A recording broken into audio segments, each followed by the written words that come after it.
This fucking game is about winning and losing. Me, I don't fucking lose.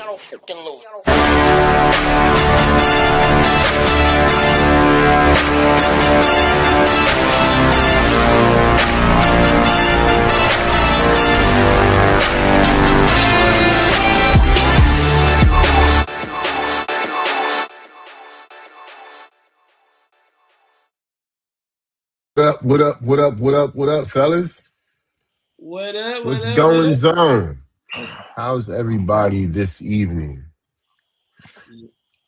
Why y'all niggas look so melancholy, nigga? What the fuck is going on, man? Is it raining in San Bernardino and Ontario? What the fuck is going on, y'all? It look like a doctor, though, to be honest with you, man. It's supposed to rain, bro, but nah, it's just, Y'all niggas look like sad nigga doppelgangers right now. What the fuck is going on, man?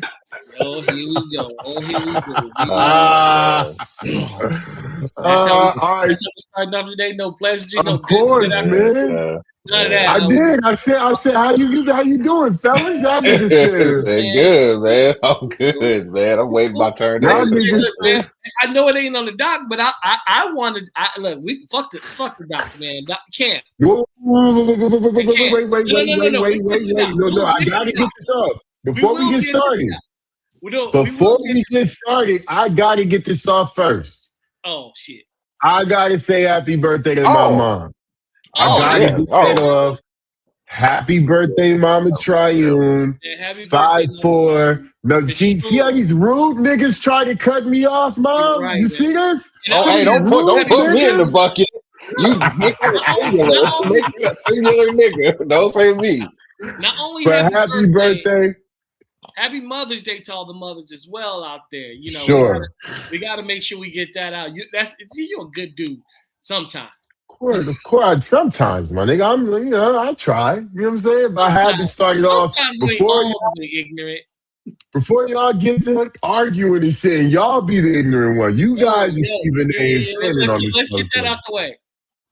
So we didn't talk last week, and I think you was avoiding me because you made a prediction. Avoiding what? Talking about Caden Proctor from Alabama. Not going in the first round. Not only did he not go in the first round, I told you the nigga went number 12. I just wanted you to know that you missed completely on that one, my guy. I told you. That's crazy. You telling me a team overdrafted a player in the NFL draft? That's some wild shit, bro. This nigga saying that like, what is that? Don't move the goalpost. I ain't moving the goalpost. I said that nigga should not go in the first round. I stand by that. You said he will be available in the second round. And my response was, nigga, no, he won't. And you were like, if teams want to reach, let them reach. Try. You remember this. I said, I can verify. What does that have to do? What does that have to do with what I'm saying right now? Just because a nigga got reached for, if he got reached for, what that got to do with me? If niggas is dumb, they stupid. If you happy that niggas are stupid, that's on you. If you happy that the mental capacity of America continues to lower, that's on you, my nigga. My nigga went to education. I read you all these kids left behind. What you want me to do? I read you all the scouts, all these GMs are saying this nigga could be a Hall of Famer. Is that why? Oh wait. Is that why they're moving him to guard? Huh? Is that why they're going to play him at guard? Regardless of where they're moving him to, you said he will be available in the what round? I said he should be available in the second. He should be. Yeah. And I told you he won't be there. You like, no, nigga, he'll be there. Because I would say he should be there. Yeah. Instead of signing. No. I stand by what I said. That nigga's not gonna be that great. Anytime the scouting report includes, we just gotta make him care more. Nigga, cut that shit the fuck out. Yeah, that's not good. And that's all over his scouting report. So if you want to celebrate that nigga going in the top 12, knock yourself out. Hey, I was just telling you. His talent is off the scales. In some way, he's going to take a chance. I said he might go top 10. Nigga, I was 2 off. If he went top 10, niggas need to get fired. I'll tell you that right now. That nigga needs. It's already people are going, damn, I can't believe Miami went that route. There's already niggas saying that. So what you want me to do? I feel like this is me defending Alabama because you was hating all over. You are. You are. You actually are just defending Alabama. Hold on. You said Ty Simpson won't be available in the first round. All right. Well, if you want to start reading receipts, because I ain't read no receipts. No. You already over here with all these receipts. You were the same nigga that told me you believed in Ty Simpson to take my Alabama somewhere this past season. Did you not? Were you not that nigga? That's the top 8. All I know is the more film niggas got on that nigga Ty Simpson, the worse that nigga played. No. Oh, no. That's not what happened? No, he got because I actually watched Alabama play. Then you should have known that nigga wasn't gonna be it. You should have known that nigga wasn't gonna be it if you watched them niggas. He got hurt and our offensive line started getting shuffled. But with that being said, guess what number he went? 13, nigga. And did you not hear the reaction when he went 13, nigga? What did nigga say? Wow, that's a fucking reach. So why are you celebrating the Alabama roll? The reach tide. The reach tide over here. The reach tide. That's all they did was reach for these niggas. Hey, you can say what you want. I told you. And when them niggas is on the bus list in 5 years, I don't want to hear it, nigga. What does my tagline say? I'm right. You're wrong, nigga. Let's move on.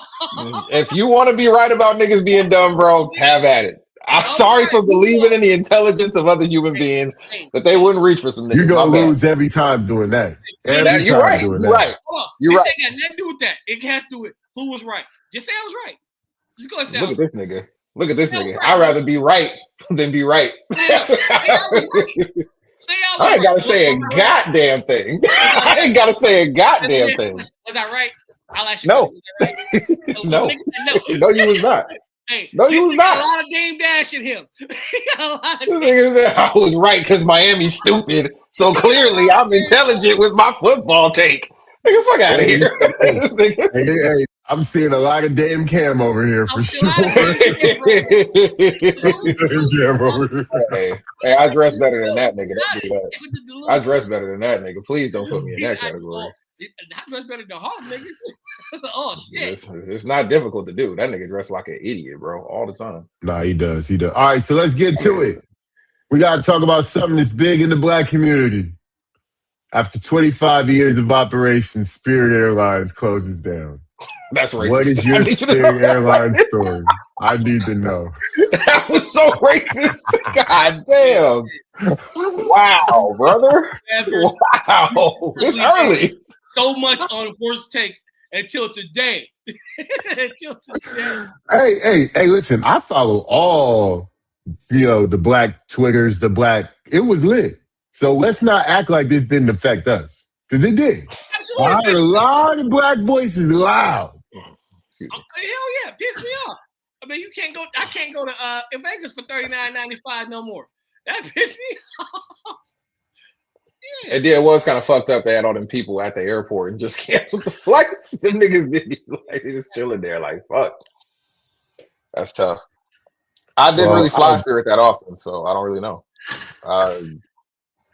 I think I only flew it once. I flew Spirit. I mean, it was a flight, which I just made a quick little 4-hour move. I didn't really go do anything too crazy, but leg room was lacking. Can I be a little jaded and callous right now? Go for it, man. I'm smoking on the Spirit pack right now. What the hell does Spirit do to you, brother? I don't fuck with them niggas at all. I'll tell you why. Some years back, a nigga was flying out of Vegas coming home. I got there about 45 minutes before my flight. These niggas said, anything less than 45 minutes, you can't check in. I said, I don't have any luggage. I don't have a carry-on. I have nothing. I just have to walk through. They're like, we're not issuing your ticket. So I go right across the counter to Virgin Airlines. I go buy a ticket. And I walk in there and I tell that lady, I'll never forget her. I told her, I said, you guys keep doing this to niggas and you guys are going to shut down. And today, I'm dancing on the grave. I'm smoking on the Spirit pack. Fuck them niggas, B. All these people lost their job so you can smoke on the Spirit. That's fucked up. Hey, listen, I'm not celebrating people losing their jobs. I'm celebrating bitch ass niggas going out of business. That's what I'm celebrating. So, like, what's the affordable airline now? Was it Southwest? None. Southwest and Frontier. I mean, Southwest is probably the cheap. Yeah, Frontier. Southwest ain't cheap no more. Yeah. You might as well fly Delta. You flying Southwest. The way they charge it. I don't know. Delta just took away the snacks if you under 350 miles. They said no peanuts. Anything less than 300. You better bring your own planters, nigga. That means if I take my ass to San Francisco, nigga, I can't get peanuts. Yeah. Oh, we're paying that much, nigga. You better stop at CVS on the way. Yeah, nigga. You better pack that. Yo, at one point, you better pack that. Look, bro. At one point, they gotta stop nickel and diming the customer, man. The consumers out here getting screwed left and right. When they ain't gonna stop traveling. The problem with saying what they gotta stop is nobody is stopping from consuming. That's the problem. And I'm not gonna be the nigga to tell niggas to stop consuming because I ain't gonna stop consuming. If I need some shit, I'm gonna go get it. So they ain't gotta stop. What's gonna happen is there's gonna be another airline that comes into play, and they're gonna steal all their customers because at one point somebody's gonna see the void in the lack of customer service. And in every industry, when you start seeing content towards the consumer and they start lacking customer service throughout the entire industry, it's always someone who comes in and says, "We got you, my nigga." Same thing. Look, how you think? Look at Apple. Hey, Apple saw there was a lack of consumer happiness amongst the PC users and everything else, and they say, you know what, we're gonna build something that is friendly that everyone can use, and they consumed the market. They stole the market because they saw the lack of just customer service in general. You remember you couldn't call a PC place without speaking to somebody in Indonesia, and you couldn't get anything out. Remember that? I mean, you call Apple. I call the Apple store right now. It goes to Rancho Cucamonga. You talking to somebody there? They're like, just bring it in. I'll take care of it. My name is George. Come on in. Yeah. And that name be George too overseas though. Don't do him like that. Yo. No.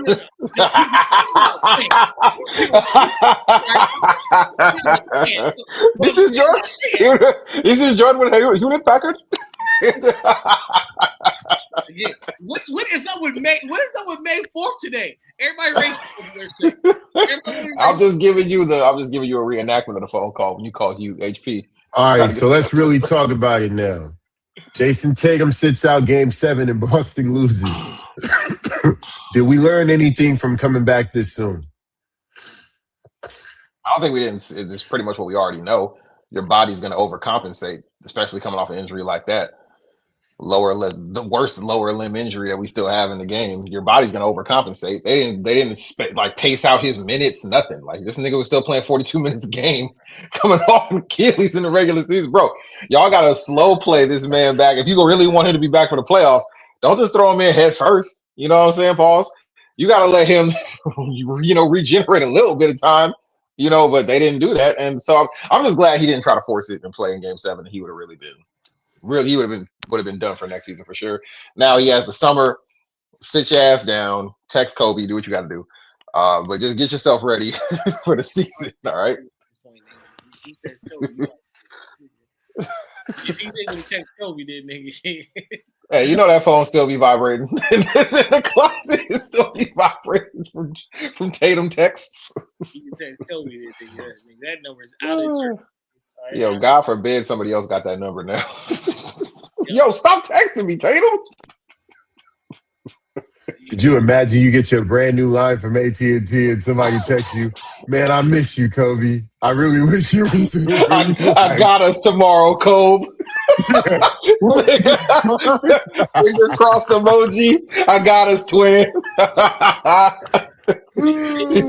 They probably wouldn't even sell that if they could, man. They wouldn't. Hell no. Yeah. You got to shelf that number for at least 15, 20 years. Yeah, minimum. That number's no good at this particular time. Yeah, I think he came back too soon. The overcompensation thing was a thing. I definitely was open to him coming back, so I know I may sound like a hypocrite in regard to this, but I'm glad he sat out Game 7. I still thought they had an opportunity to win, and I still thought like they should have won that game, but things just didn't go their way. And it is what it is. I don't think that with him out and them working him back into the rotation, they could quite go back to the sets that they were running previously. I think the team had just adjusted. And to be honest with you, in Game 7, they kind of just shot themselves out of the game. They shot 40-some threes and missed a ton 49. Of them. And, yeah, so damn near 50 threes. That's the Celtics way. Hey, we got great looks. Okay, but you're bricking them motherfuckers, bro. Are we ready to admit that Ime's a better coach than Mazzulla? It's a wash. Yeah. If I'm being honest, it's a wash right now. It's honestly a wash. No, because Mazzulla you want me to piss Randall off? Mazzulla actually coaches. This nigga's out here just letting play like they play a 24-hour fitness thing. This shit. I don't know about that. I mean, if Ime was a better coach, they would have won that series. The Rockets would have won that series. Sure. JJ out coached I can't say that. That's 100%. I mean, I think the Lakers. When KD goes down, I think the Lakers are better. I don't. I think it's a bit more even as just a collective from a collective talent standpoint. Look, the Rockets can't score without KD. Nigga, you think they can? Correct. Yeah.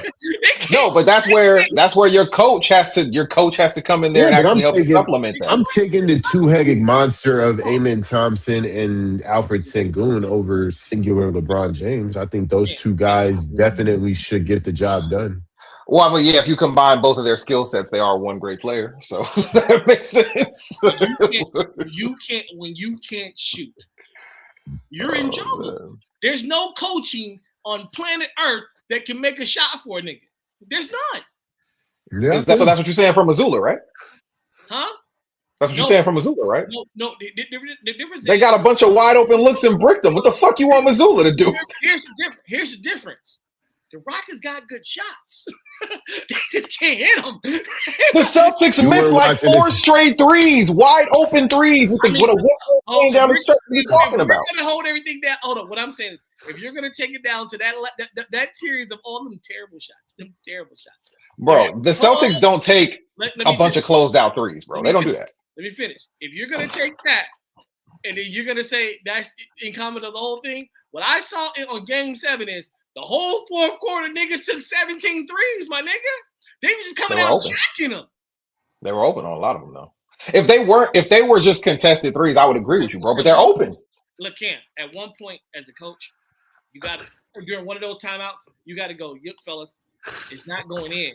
Get to the rim. Okay. Well, let me ask you this: who was the guy that you trusted to get to the rim confidently? That's Jason Tatum's not playing. I mean, JB all day. JB all day. I trust White. Yeah, you don't trust him getting to the rim? Not in those situations. No, not if there's actually a rim protector. I think JB might do some dumb shit. I'm being real. I mean, but, and I feel you. I'm not knocking that statement. What I'm saying is, at one point, you got to put some pressure on the defense and put them on their heels and get to the rim. They don't even get to the rim. You know how easy it is to guard like. And I would say this respectfully. You know how easy it is to guard a nigga? All they want to do is shoot threes. You know how easy that is to scheme? You know how easy that is to scheme against? I know you're 100% right, but the fact that they still got open looks is what's the problem. They still had wide open looks. But if you're not going in, at one point you have to tell your team, look, fellas, get to the line. Get to the free throw line. But they actually have to have some type of composure getting to the rim, bro. That's the only downside. That's all I'm saying. They got enough athletes out there to get to the rim to at least put a little pressure on Philadelphia. And it's not like it's bad defenders out there. Edgecombe was defending the fuck out of everybody. And I'll say this: you know how much easier it is to shoot a three when you're getting penetration and kicked out as opposed to passing around the horn and shooting. It's a lot harder to shoot the ball and run pass around and shoot threes, as opposed to somebody getting inside that defense do this and then you pass it out. Hey, because it's like you shooting on a machine at that point. You know what I'm saying? It's coming in hand. It comes right here. Then it's like you ain't gotta do that. You ain't gotta adjust. It's straight up. But you want to know the one thing that's going to stop us from them agreeing with us is they already won a title doing this. And that's the worst thing that happened to them. They won a title. I don't know if it could ever be a what I'm saying for future seasons and future success. At the end of the day, they still got a ring though. So I don't know if it could be the worst. We don't even know what disease KP got. At least he can say, I played wrong. I got a ring though. I didn't play the best style. This is what I'm saying. I know. I get exactly what you're saying. I just don't think those two things can be said at once. Oh, they can. Because they're the Boston Celtics. They're not. They like the Lakers. They don't live in yesteryear. They live in what happened today. My nigga, they gotta live in yesteryear. They got like 2 titles in like the past 30 years. They have to live in yesteryear. It's not like they're not like y'all where you had a couple of dynasties in between that. They gotta live in yesteryear. But they try to think like us. If you talk to real Celtics fans, of course, they're supposed to think like you. But if we're gonna step out and be the real people with brains here, we ain't gotta talk like that though. You know what I'm saying? I think their ownership thinks that way. If their ownership thought that way, they wouldn't have traded Anthony Simons for Vucevic to get under the fucking tax, because that was one of the biggest issues they had in the series. I mean, they needed somebody like Simons to score. You want to talk about who could have got to the cup? That nigga would have got to the cup. That nigga can get to the cup. They not cheap. They literally made that trade just to get under the tax. This is the new owners, not the old owners. What I'm saying is, I'm not saying Houston's the greatest decision making when it comes to shooting shots. That's what I'm saying. But what I'm saying is, nigga, at least they're getting shots at all 3 levels, nigga. They're at least getting all shots at all 3 levels, nigga. They throw some paint touches. They get in there, shoot 10-footers. They shoot floaters. These niggas don't do them and shoot threes. It's crazy. They really don't have enough. They don't have the players to play at 3 levels. Who's the player that plays at 3 levels besides Tatum? Hold on. But again, I'm talking about Jaylen Brown plays at 3 levels. 100%. Consistently. I'm saying consistently. He did consistently this year. He did consistently this year. And White's able to play at 3 levels. He's athletic enough to get to the rim. He's athletic. I'm sorry, man. I think the Cinderella story is over for Derek White. I'm keeping it being with you. I think this series was a prime. It's a wrap for all that shit for Derek White, bro. But Cam, here's the thing that we're not talking about. It ain't like when they get an all-world player like Jason Tatum, they start attacking the rim. They do the same stupid shit. I'm saying they have a player that can, that you would trust to do so. Nigga, if Try could post me up, because he could. But if all Try to do is shoot threes, what is it better that he can post me up? That don't mean shit to me if all he's doing is shooting threes. But if he wanted to, he could. Nigga, you don't. I'm saying even when they won in the finals, there were some games that they might have got a little tighter, and Tatum had to go to the cup to get them to that, and they got there and they won the ring. I look at coaching and can you tell your players to get multiple different shots in different areas in different ways? Ime does that. Now, it ain't. KD's out. They can't make a shot. They say they can't hit the Pacific Ocean from Santa Monica Pier. but they're getting a shot. They're getting some good shots at times. Now they're stupid when KD's down on the floor, and you can tell they play young. They do play young at times where you're like, damn, these niggas are stupid for stretches. And that's the biggest problem when KD's down the floor is just stupid basketball for stretches. I'm not saying they're the smartest anymore, but you can tell, oh nigga, Ime telling you get to the rim. I can tell that at times. Oh, Ime, because they have concerted effort to try to get to the rims. Everybody's trying to get downhill. Mazzulla just does this. He stands there like this, and every shot they take is this. I think the offense is operating the way it should to Mazzulla, so that's where it's supposed to be going, man. That's just how he sees it. Speaking of the Leprechauns, Jaylen Brown made some comments about flopping and officiating. You guys think he has a valid point? This nigga said it. And I'm calling out names. He was on his corrupt shit. This nigga went on his podcast.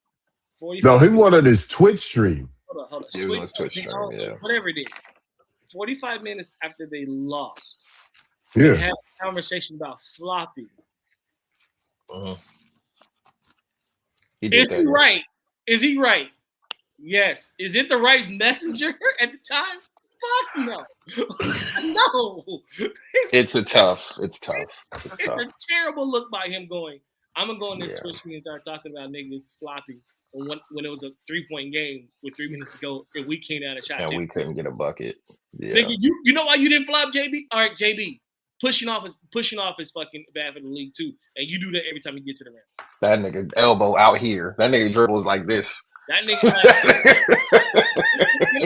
like Embiid wasn't flopping when you niggas was going 0 for 13 in the last 4 minutes. Oh my god! Like nobody was flopping in, nigga. Maybe you should have went to the rim and flop. Like I'm not trying to hear that from them sour grapes. Look, yeah, especially when we watched 2 niggas land directly on Joel Embiid's legs twice, and that nigga was limping up the court, still making plays. I don't know if you can really be calling the flop guard right now. Mazzulla starting dumbasses who ain't never started before. Like it was just the nigga. He just does weird shit.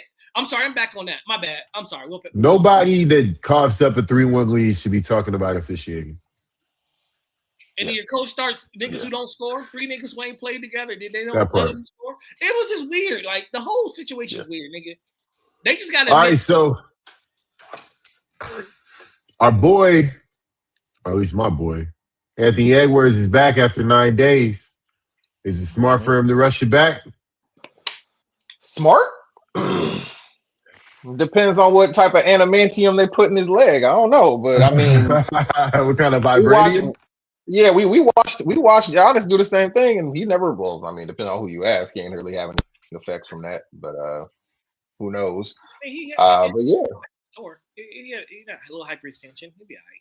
Well, I mean, I think the whole thing is this is kind of like compounding. He already had a bunch of leg injuries he was dealing with leading into the playoffs. His explosiveness was being questioned. He was kind of like not as explosive all the time. So people are already kind of questioning that as it is. So maybe it's a compound thing. I don't know. But, I think I'm watching the game right now. I just put it on. I'm hoping this is a great series because it kind of feels like whoever wins the Knicks Sixers series and whoever wins the next series that we assume is going to be Spurs and Thunder. That's our finals matchup. I don't care about that Detroit and Cavs thing. That's not inconsequential. So I hope this is at least a good series between the Spurs and the Wolves. This is the Eastern Conference and the Western Conference finals. Oh, not right now because I mean it's gonna be Thunder. I mean, I'm not picking the Wolves to beat the Thunder, but I will say I would say if the Spurs did it, I wouldn't be surprised. So that's the actual Western Conference final should be the Western Conference final, but the Eastern Conference final is for sure Philly, New York. It's 100%.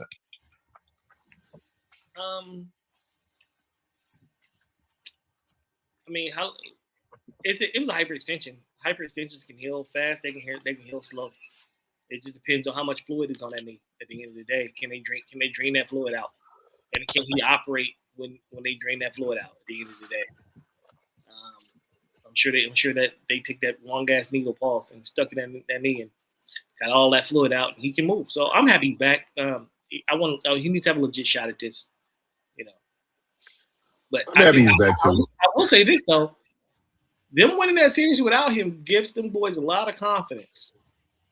Hell yeah! Without him, without DiVincenzo, like without Ayo Dosunmu, that's why I said I think that people need to stop looking at them like they just they done. This is the last series they can win.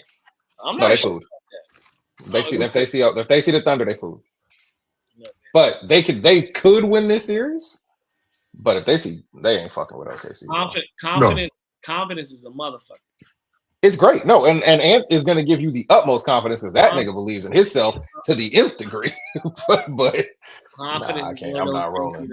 I don't understand how the 76ers got screwed. Nigga, they just played. Meanwhile, the Lakers been sitting home for 17 weeks. That's crazy. Happens when you go 7 games, nigga. Well, I mean, but also like it's about to be damn near every other day for everybody right now. So it don't matter. Nigga, as soon as it starts, it goes. Why can't you start this series on tomorrow? Get them 2 days rest.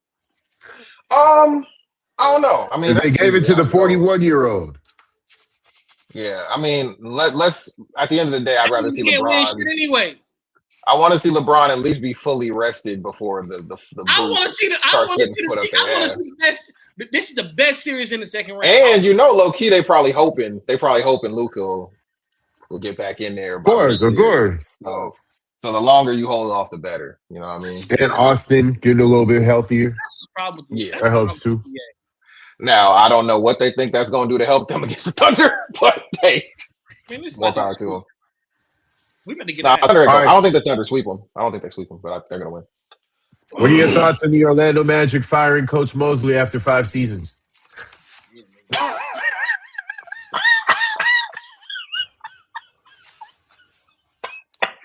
What else could they do?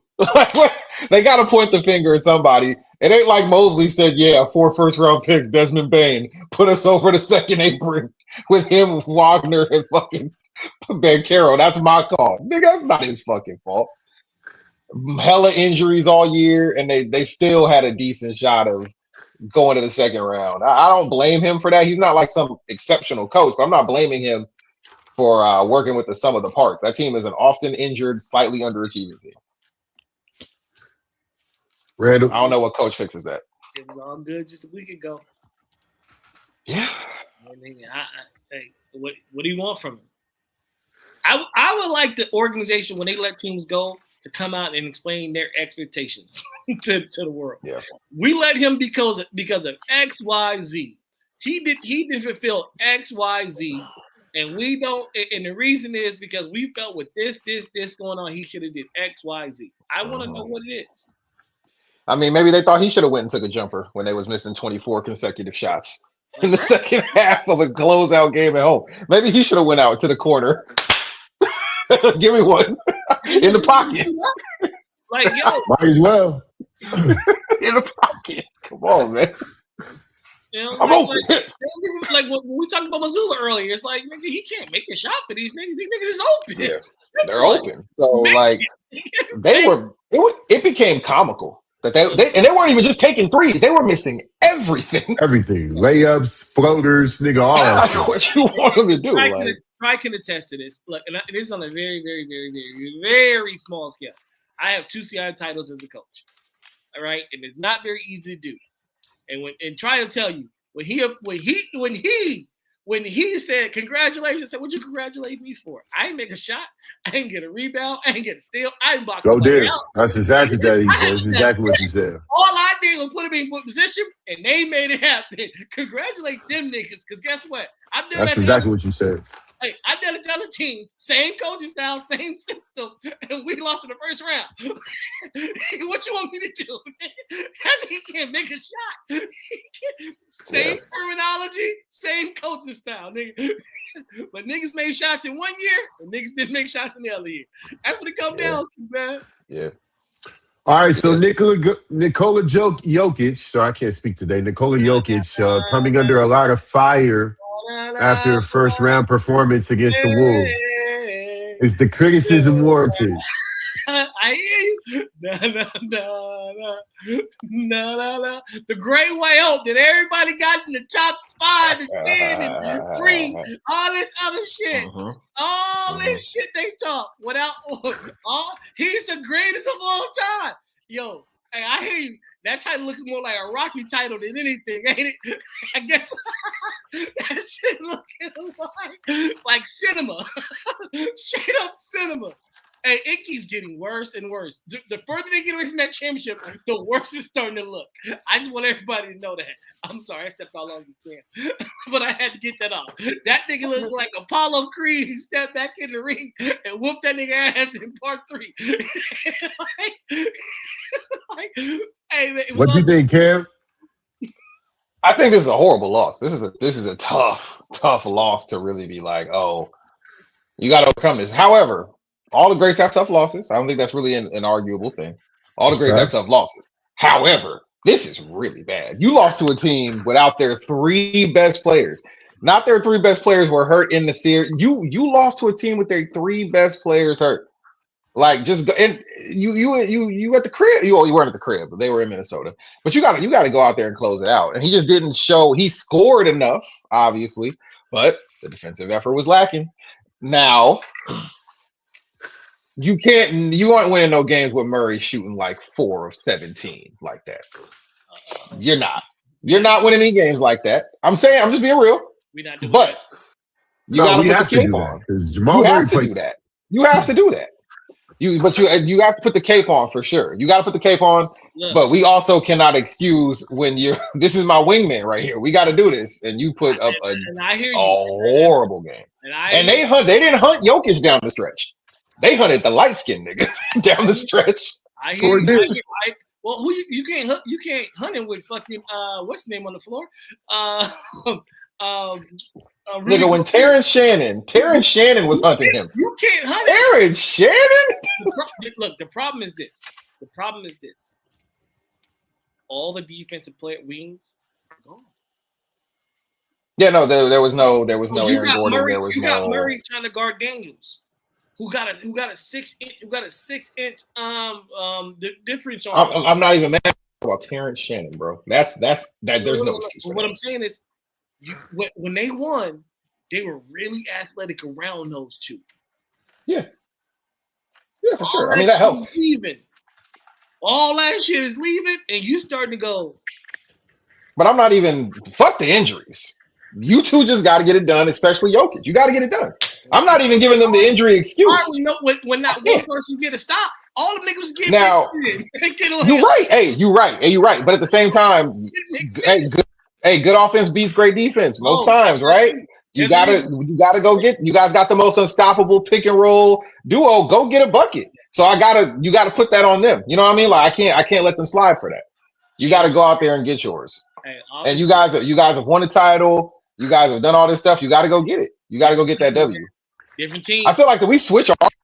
I'm different team, man. Different I'm saying those two niggas got to go get it done. They didn't get it done. I hear you. But look, you can't get a stop. When you can't stop coming cold. Man, you can't stop. You're 100% right. Like not having Peyton Watson and not having Aaron Gordon are big injuries, but bro, it's not like Ant Edwards was out there mixing you. It's not like Ayo Dosunmu was out there mixing you. But you said it's true. Great offense always beats great defense. I'm look. But I can be in every game I can if I can guard. I can be in every game. 100%. But these niggas didn't even at least go get it back on the other end. My nigga, go get a buck. And you know what? You know what the craziest part about this whole team is? What really is the end of that team and the closes their championship window? Paying Christian Brown. That's the end of that window. Christian Brown is ass. The end was when they blamed Mike Malone. And they let Mike No. over there. No. Right? No. Did I tell you that? No. When they fired that nigga, I said, this shit's over with. No, that was a huge mistake. But that's not. But you know what's a bigger deal than that? Paying Christian Brown. Because now you can't pay Peyton Watson. You can't pay Peyton Watson. It starts with niggas not listening to coach that got you there, and actually have niggas actually trying to sit down and move their puppies. It starts, bro, and then they went out there and took the eventual Thunder champions to 7 games, bro. It's not about. Didn't we just talk about? Now you're giving all the coaches the credit. You got to pick a side. What is we doing? What I'm saying is. What I'm saying is that was the beginning of the end of all that shit. That's why I just disagree. I think they'd have been fine if they didn't pay Christian Brown. I think because that opens up a lot of flexibility now that they don't have. You paid a nigga who couldn't get a bucket for that whole series. I think he shot like 4 of whatever for the series. Like you can't. That's inexcusable. So if Joker get put out in the first round again next year, are we gonna start saying he got empty numbers too? I'm not gonna say his numbers are empty. No, they're not empty. He's just not got. He can't keep getting them there on his own. He's just not built like that. No, that's what I say. He's not built like that. Niggas had Nikola Jokic, aka Joker, as the best thing since white sliced bread. Well, there's a difference between stat stuffing and people over exaggerating his skill set. Jokic gets his, and it doesn't seem like he gets it in the flow of the game. That's not stat stuff. Sure. Jokic, he gets all his stats are within the flow of the game. And 9 times out of 10, they need him because we just talked about 2 niggas got hurt. Wasn't even their best niggas, and the sky fell down. So, but at the end of the day, that's a series you have to win. You lose to the Thunder like that, whatever. You lose to the Spurs like that, whatever. You lost to a team with their 3 best niggas missing offensively. Why? Because Steven Spielberg wasn't writing the script again. Here we go. Steven Spielberg wasn't writing the Rocky script, nigga. Let's go. You gotta beat. Hey, they beat who was in front of them. That's it. They beat who was in front of them. So, what are your thoughts on the Dallas Mavericks signing Masai Ujiri as their new team president? I don't want to be rude to the DeMont family. That's my answer. But I would invite them to do something they might not find pleasant. Is my response to that. You niggas are 2 years too late. Okay, now you want to go get a competent person to try to run your basketball operations? Why wasn't you doing that a couple years ago when you got light bright Nico running around here? I work for Nike. I don't care, nigga. And now I gotta sit back and watch Luka Doncic in a Laker jersey for the rest of his career because you a dummy. Oh my God. Hey man, you're a little bit too charged up being a Clipper fan. What's your investment here? My investment is fucking idiocy. Not just you don't shop the nigga around. You want him, but you so adamant to go get injury prone AD. That's your answer. Defense wins championships. Nigga, Kyrie's gonna be hurt in 5 seconds. The fact that he was even available for you to playoffs the year before was a miracle. This is your answer? Is it? Oh my god! I just hate poor. I'm mad at the Grizzlies or the Magic for trading for Bane. I was pissed at them niggas. What are you niggas doing? You're ruining your windows, man. What is wrong with you niggas? Why? What makes you think you're this close? The Magic hadn't even won a series yet, and they traded 4 first-round picks for Desmond fucking Bane. It's crazy. Just sorry. Like Randall says, bag organizations are bag organizations for a reason. I don't know. What you think, Randall? Shout out to Masai Ujiri, though. I hope you have a good run. I didn't. I'm the controversial one when I look at it. You know, I have a controversial take.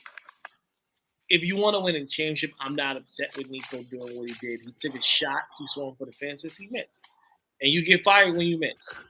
If it works, it works. If it don't, it don't. Because I am of the belief that I don't believe Luka can win a championship.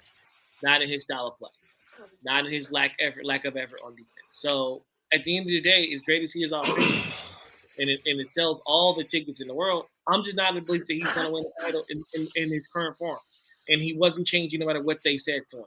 So Nico took a shot, and he missed. And when you miss, you get fired for that shit because it looks stupid and looks crazy. But I'm never upset for a nigga taking a shot. So, but with that being said, I think Masai is a really good. I think he's a really good GM. He already got 1 title in Toronto. You know, so he does good things. At the end of the day, they got to find a way to get players, man. They got to get players around Cooper Flag. They got to get healthy. And they got to see what they got. We don't know what they look like yet. That's the cold part about that. We have no idea what they look like.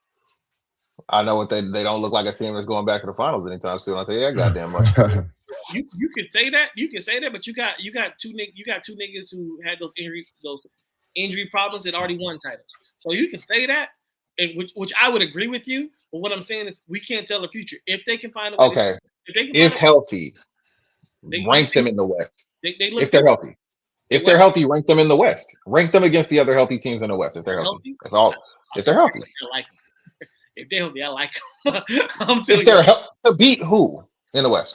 If they're healthy, they're probably 2 or 3 if they're healthy. So OKC, San Antonio, and then who? And then Dallas. You look, yeah. Who else you got out there? Houston's gonna run it. Minnesota. Houston's gonna run it back with Van Fleet next year. The Lakers. If they're all in the mix, those 3 teams that you're mentioning, Minnesota and Houston, they'll all be in the mix for that 3rd spot. But it'll be close. They'll be 2-3 games apart from each other. It ain't like they're gonna run away from each other. Like, so what I'm saying is they're gonna be right there in the mix with the rest of the niggas. OKC's the best, and everybody else is kind of like trying to fight it out for the rest. Nigga. OKC, and then the Spurs, and then they got like 3 or 4 teams all like, nigga, let's catch a phase. That's what it is, nigga. It's just get jumped in on the set. That's all it is, nigga. The next team, nigga. If you look at it, that's what it is. All right, let's do our second round preview and predictions. Our first one is going to be the Thunder versus the Lakers. Give us your prediction. How many games? Randall said Lakers in 5. That's what Randall said. That's what Big R&B said. That's what he said.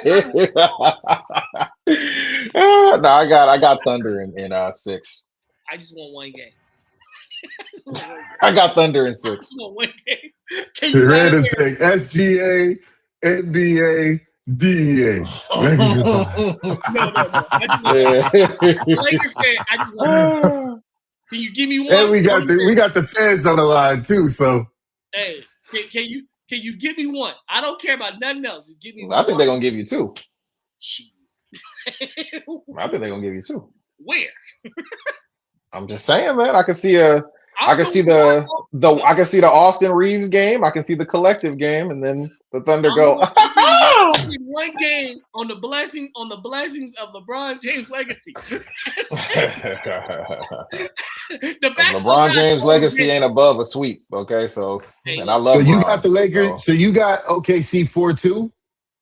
Yeah, I do. What you got? You got OKC 4-1. and the one is because the basketball guys owe LeBron James one. And don't be surprised when most of them games is close either.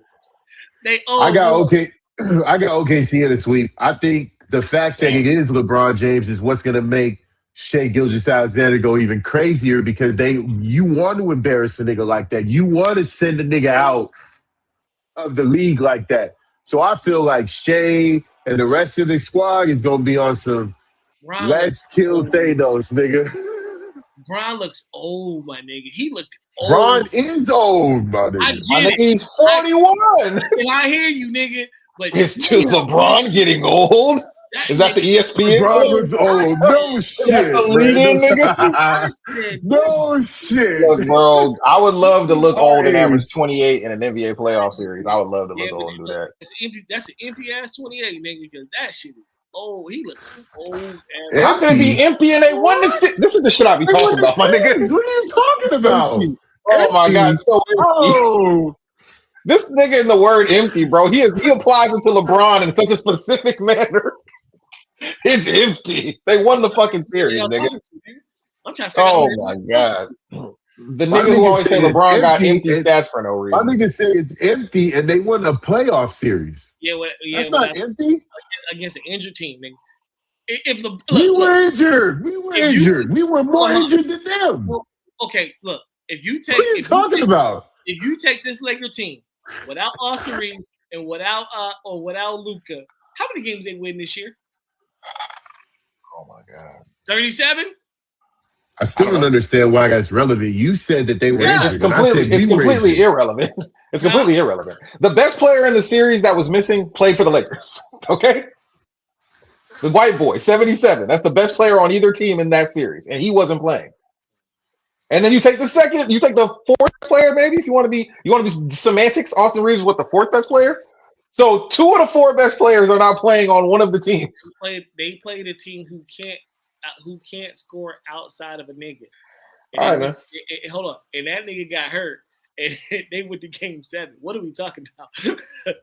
They didn't go to Game 7 or Game 6. Sorry. They went to Game 6. I was thinking about something. They went to I bet if they had lost that series, though, you would have crucifying Bron. I know that guy did. No, I wouldn't have. Because I would have. No, honestly, I wouldn't have. I wouldn't have, dude. I was like, dude, if KD plays, I expect them to lose. They're not better than with KD. All right, man. Next series, man. And what Tri said was right. I told Tri, I gave last week. Gave Tri, hey, we didn't know what he was gonna come back looking like. And nigga came back and said, "Nigga, I'm hurt." Hey, he's hurt. I'm hurt. KD was hurt. All right. Spurs versus Timberwolves. We in the second quarter. Timberwolves are up 29-28 right now. Who you got in this series? How many games and why? And it's raining. It's raining in Southern California. Let's go. I got the Spurs in 6, man. I think the Spurs taking in 6. Right. What you got, Randall? Good, brother? You good over there, brother? You crying? This is emotional for you? You Carl Thomas, nigga? Is white boy coming back for? Is white boy gonna come back for? DiVincenzo? Yes, he's done. Tore his Achilles, nigga. I know his injury, honestly. Yeah. No. Hey, if Dante DiVincenzo comes back, the FBI needs to pick him up and study his body. Yo, that nigga might be in the next Spielberg Alien movie. If that's the case. That's facts. I'm gonna go on a limb. I'm going to say Minnesota in 7. That's not a stretch to me. I think that they can win this series. I'm gonna 7. Go Minnesota in 7. I'm not mad. You know what? I'm leaning the exact same way. I thought I was going to be the Lone Ranger, but I'm leaning the same way. I got Minnesota in 7. There's something about a 3-point game in Game 7. This the thing. I'm not mad about it. This is the thing. Anthony Edwards, what they don't want to do is let him get healthy as the series goes on. They need, San Antonio needs to win Game 1, Game 2, and Game 4. Like, they need to get this shit over fast. 3-1 real fast. Yeah. The more they allow Anthony Edwards to get healthy, the more dark it's gonna get for him, and that's why I feel like it's gonna go 7, and they're gonna edge it out. As well. You know why I disagree with that? Only because they have enough competent defensive wings to throw it in throughout the series. They have enough competent ones. Now, what I will say plays in favor of the Wolves is Randall gonna be beating the fuck out of Wemby. He's not gonna let Wemby get nothing easy.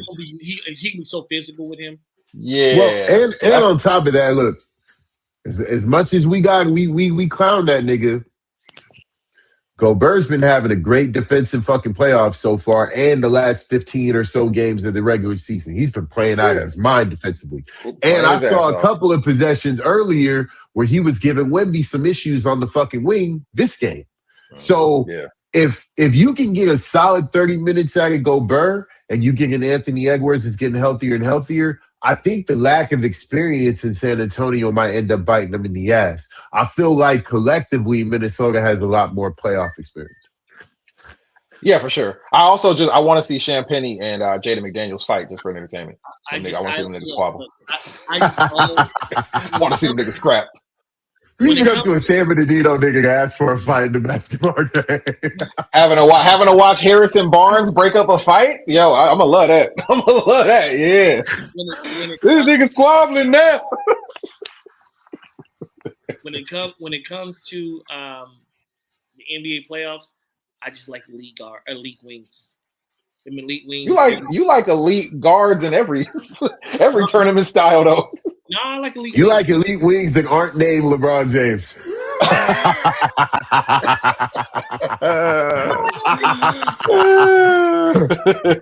I'm so in love with the niggas. You pick the niggas to beat them. See, notice how we said LeBron. We didn't say the Lakers. We didn't say the Lakers. The thing is, we weren't addressing them winning or losing the series. We were addressing the empty stats comment. That was crazy. That was insane. That was insane.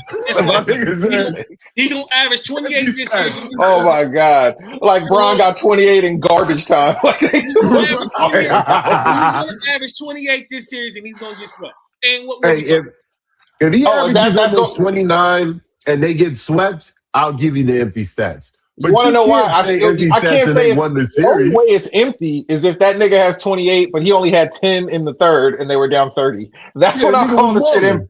Like, now, if it's a 10-point game and he got 28, that's not empty stats. That's called he's trying his best to keep the team in the game. Okay, I understand what you're saying. No. So we're talking about two different things. What you're referring to in my terminology is called stats stuff. It's when you try to pad your stats at the very end of the game when it's over with.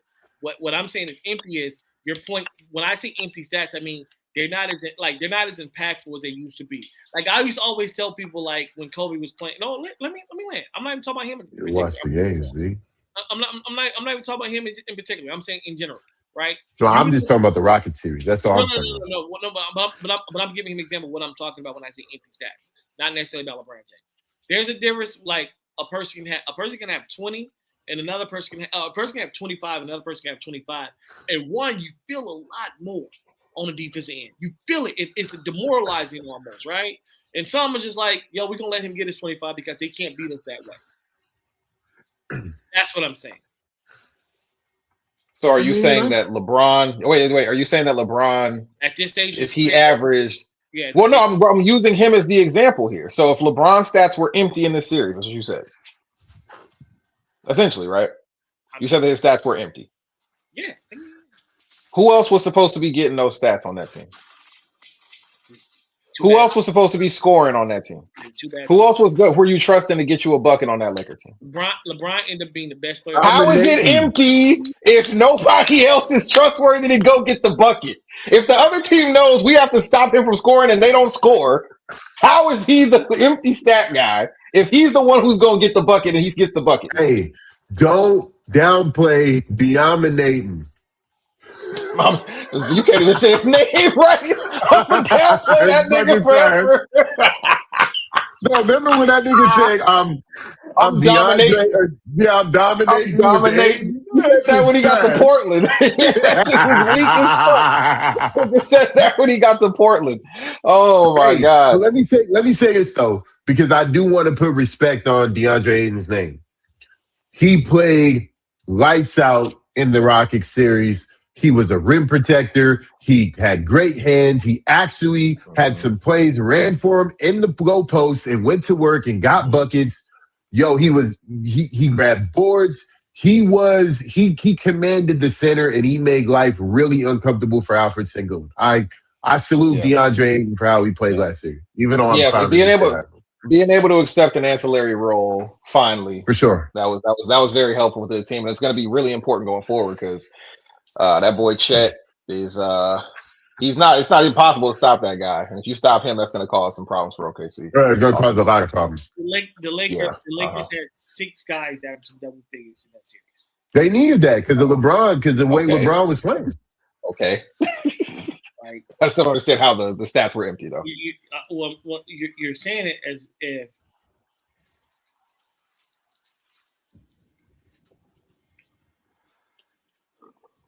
you're saying it as if LeBron was out there getting 50 just demoralizing things.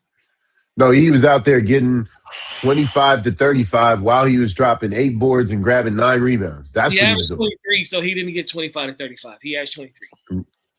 I thought he averaged almost 29 for that series. 23.2.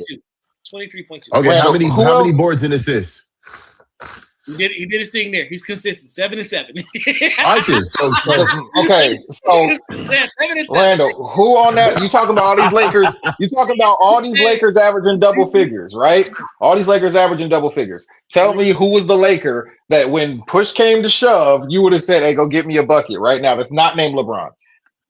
Clear out, give that man the ball, go get me a bucket. Who are you telling that to? Actually, during the series, I was saying him and Rui. Other than that, I was like, nigga, don't shoot the ball. Rui averaged 16 the series. I said move out and get. You think Rui gets that off the clip? He just gets the rock and goes? No. When you asked me very specific. I said yes, I did. I said give him the ball, get out the way, go get us a bucket. That's what I said. You said during this series, I said the only people I was stressing down the stretch was Rui and LeBron. Next series, Triune. I mean, what do you want me to say? Like, you said enough. You said enough. Let me look at Rui's fourth quarter. Oh, for the love of God. Next series, Triune. Can we please? This is insufferable. This is, man, they have inherited the NBA TV slot. Congratulations. The Cavs are consecutive series winners. Who we got? Pistons and Cavs. Who we got? You want to talk about two teams that nobody wants it. These are the two people, man. Like, I'm going to give it to the Cavs in 7, man. That's my prediction. And it's going to go 7 just to piss me off. See, I disagree with you. I think Toronto wants it. I just don't think they're talented enough.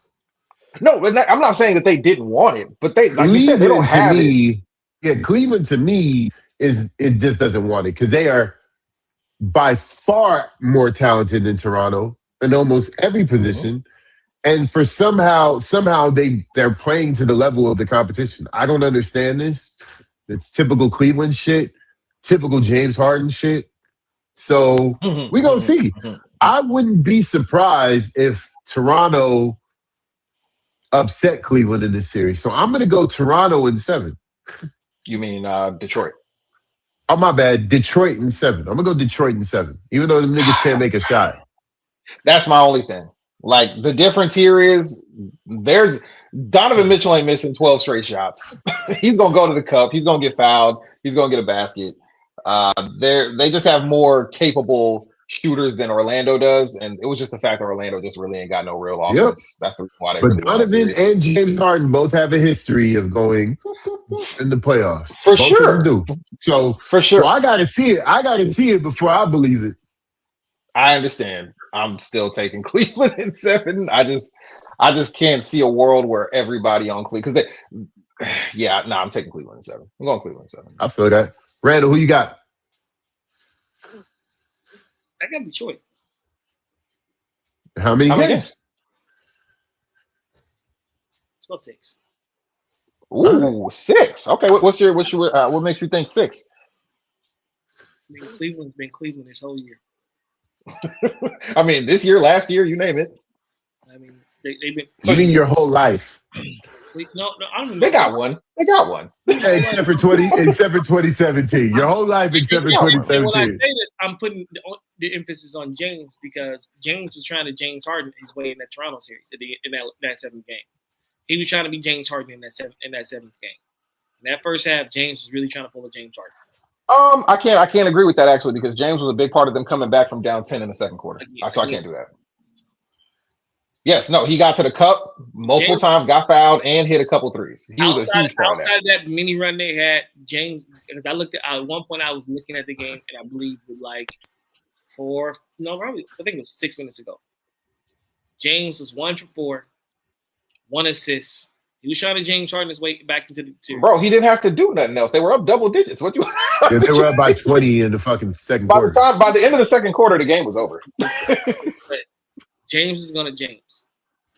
No, for sure. I just think it's too early to predict the James thing. Now, that's why I feel like I got a 15-year history of James Harden being James Harden. No, I'm saying, well, usually it usually takes James Harden. Well, did you let me finish my goddamn sentence, R&B? I said the Toronto series is too early. He's always good in the first round. It's late second round, third round, late. I guess when the late nose series is when James actually falls apart. Oh yeah, so it'd be him. Yeah, the usual suspects. Him, Donovan, CP3. You know those niggas. And Donovan actually does it at a higher level because Donovan will hit you with like a 45 piece in a playoff game and then disappear. Like Harden is a consistent. I'm gonna give you 25, 6, and 7 in the playoffs, and then out of nowhere it's 2 points. One like you said, 1 assist, like in a game where you actually needed him to do that, and that's when it gets crazy. Also, I like the guards defensively to just bother Cade enough. Strus and Schroeder are just annoying to deal with, and I think that's going to help as well for them. So, I want to correct something earlier because I said when I was saying James was trying to pull a James, they were down 15 or 15 or 14 at one point too. And then he helped spur the comeback. If he would have just kept playing like ass, I would have been like, yeah, you did. But I was watching the game, bro. You're not listening to what I'm saying. What I'm saying is when they were down, James was trying to James. That's what I was saying. How is he do? Okay, look, bro, you can't say that. If he kept playing poorly, he literally helped lead the comeback. You can't say because they were. Oh, my bad. He didn't hit every shot from the start of the game, y'all. He didn't hit every shot to start the game. It's James's fault they were down by both double digits, and James alone. My bad. You mean it? So when they start their run, Cam? When they start their run? It was the second quarter. They were down by 10, bro. I was watching the game. They were down by 10. At what point of the second quarter did they start their run? I want to say this was around like 7, 8 minutes to go. They were down by 10 points. It was like 6. And he helped. What? It was like 6. It was like 6:30 left on the clock when he made that little run. Yeah, they made a run. It was they took the lead after that and they never surrendered it. Up until that point, I was looking at the game going, James is being James. I don't understand what's hard to understand. It was difficult to understand about that. Yeah, I get that. Just going a little premature there, buddy. Well, I think that's understandable given his history. Nigga, I think when you historically don't perform in the playoffs, people are going to have a microscope on you. It is what it is. If I watch 18 minutes of 18 minutes and the nigga's being who he always is, I can assume that he's pulling a James Harden. And guess what? He didn't do. And that's why it was too early. You gotta wait to let him finish the job. Let him finish the job. That's what I'm saying. I didn't say he didn't finish. What I said was at one point James was trying to James Harden. I said he was trying to James Harden. Did you not understand what I'm saying? James was having a poor game, as was the rest of the team. They were all playing like shit. I mean, James helped them turn that shit on. It's not that difficult, man. Next series. But in game sevens, the microscope goes to the superstars. It does. Then why aren't you giving him credit for helping spur that comeback? You shitting on him for playing bad in a quarter and a half. You're not. Look, you're missing what I'm saying. I think I'm not saying James didn't, because even when you said he was part of the reason they came back, I said absolutely with 6 minutes to go. I said, but up until that point, he was James Harden. I don't understand what I'm saying. I'm not saying you're wrong. Because you're giving a backhanded compliment, my nigga. They had a bad first half. Just say, hey, they played bad in the first half as a team, including James. He helped them lead a comeback. So you want me to pretend like I didn't see the first 18 minutes? My nigga, how many minutes are a basketball game? Nigga, 48. Okay, so what is that, like 1/4 of the game? He played poorly. Well, let me ask you a question. You was watching the game. Yes, I was. Did you have any confidence up until that little run they made in the second half that James Harden was going to spark himself? Actually, honestly, if I'm not even bullshitting you, yes, because I didn't believe in the Raptors, bro. I just didn't. They just didn't have the offense. So eventually some of that shit's gonna fall. Because the Raptors are gonna allow you to let some of that shit fall because they're gonna gift you more opportunities because they're gonna start missing a lot. It's just what it is. It's not because I thought like, oh, James is gonna go Herculean. It's just because I'm looking at the competition level, bro. Right, like we talk a lot of shit about James, but how many times has James lost to a team that they were just outright better than? Because I think of one. It just doesn't happen that often. If we're being real, that the only time that I feel like James is like, nigga, you should have won that series for sure, was against the Spurs when Kawhi was out. And that nigga played horrible. Other than that, this nigga be losing to the Warriors. This nigga be losing to the Celtics. Like, it's not like he's losing to bum team. 3-2 against the Warriors. Let's not play. Oh, for sure. But at least it wasn't an ass team. I'm saying he don't lose to teams that are like ass. Like, yeah, for sure. And I'm not a stat watcher. But my nigga, respect. You sure? Respect. James Harden went 3 for 9. He went 3 for 9. He had 6 rebounds and 3 assists. You act like this thing was disrupted. I'm acting like this nigga did enough to help his team win. That's what I'm acting like. Wembanyama's stats right now are crazy. This nigga has 2.7 rebounds and 6 blocks. That's fucking insane. The rebound he just got was very disrespectful. He just got a very disrespectful rebound over. Can we finally go to this last series, the Knicks versus the 76ers? Who y'all got in how many games? Well, game 1's already over, so let me just give you a little cheat sheet right there. Knicks are up 1-0. Who you got in how many games? Oh, man. Do you want to talk about being on the fence about this? Because obviously I think we all kind of feel like this is the Eastern Conference Final. I'm going to take the Sixers in 7. Sixers in 7. Sixers in 7? You don't feel the trepidation I feel, Randall? You said that a little too confidently. Bro, we are relying on Joel Embiid to stay healthy for the majority of a playoff. And the other hand, I got to rely on Karl-Anthony Towns to be a dog. Either way, I'm fucked. He ain't got to be but bro, he don't have to be a dog if Embiid get hurt. Either way, he just got to be like a puppy, and they can still win that series. Look, I'll be honest with you. I think one of these two teams will go to the NBA Finals, and I don't trust either one of them. I trust either one of them. So I can say Sixers in 7, and they don't really fucking matter. They really don't matter. I said I don't care. I get you. I follow. Yeah, you're right. I got the Knicks in 6. Damn.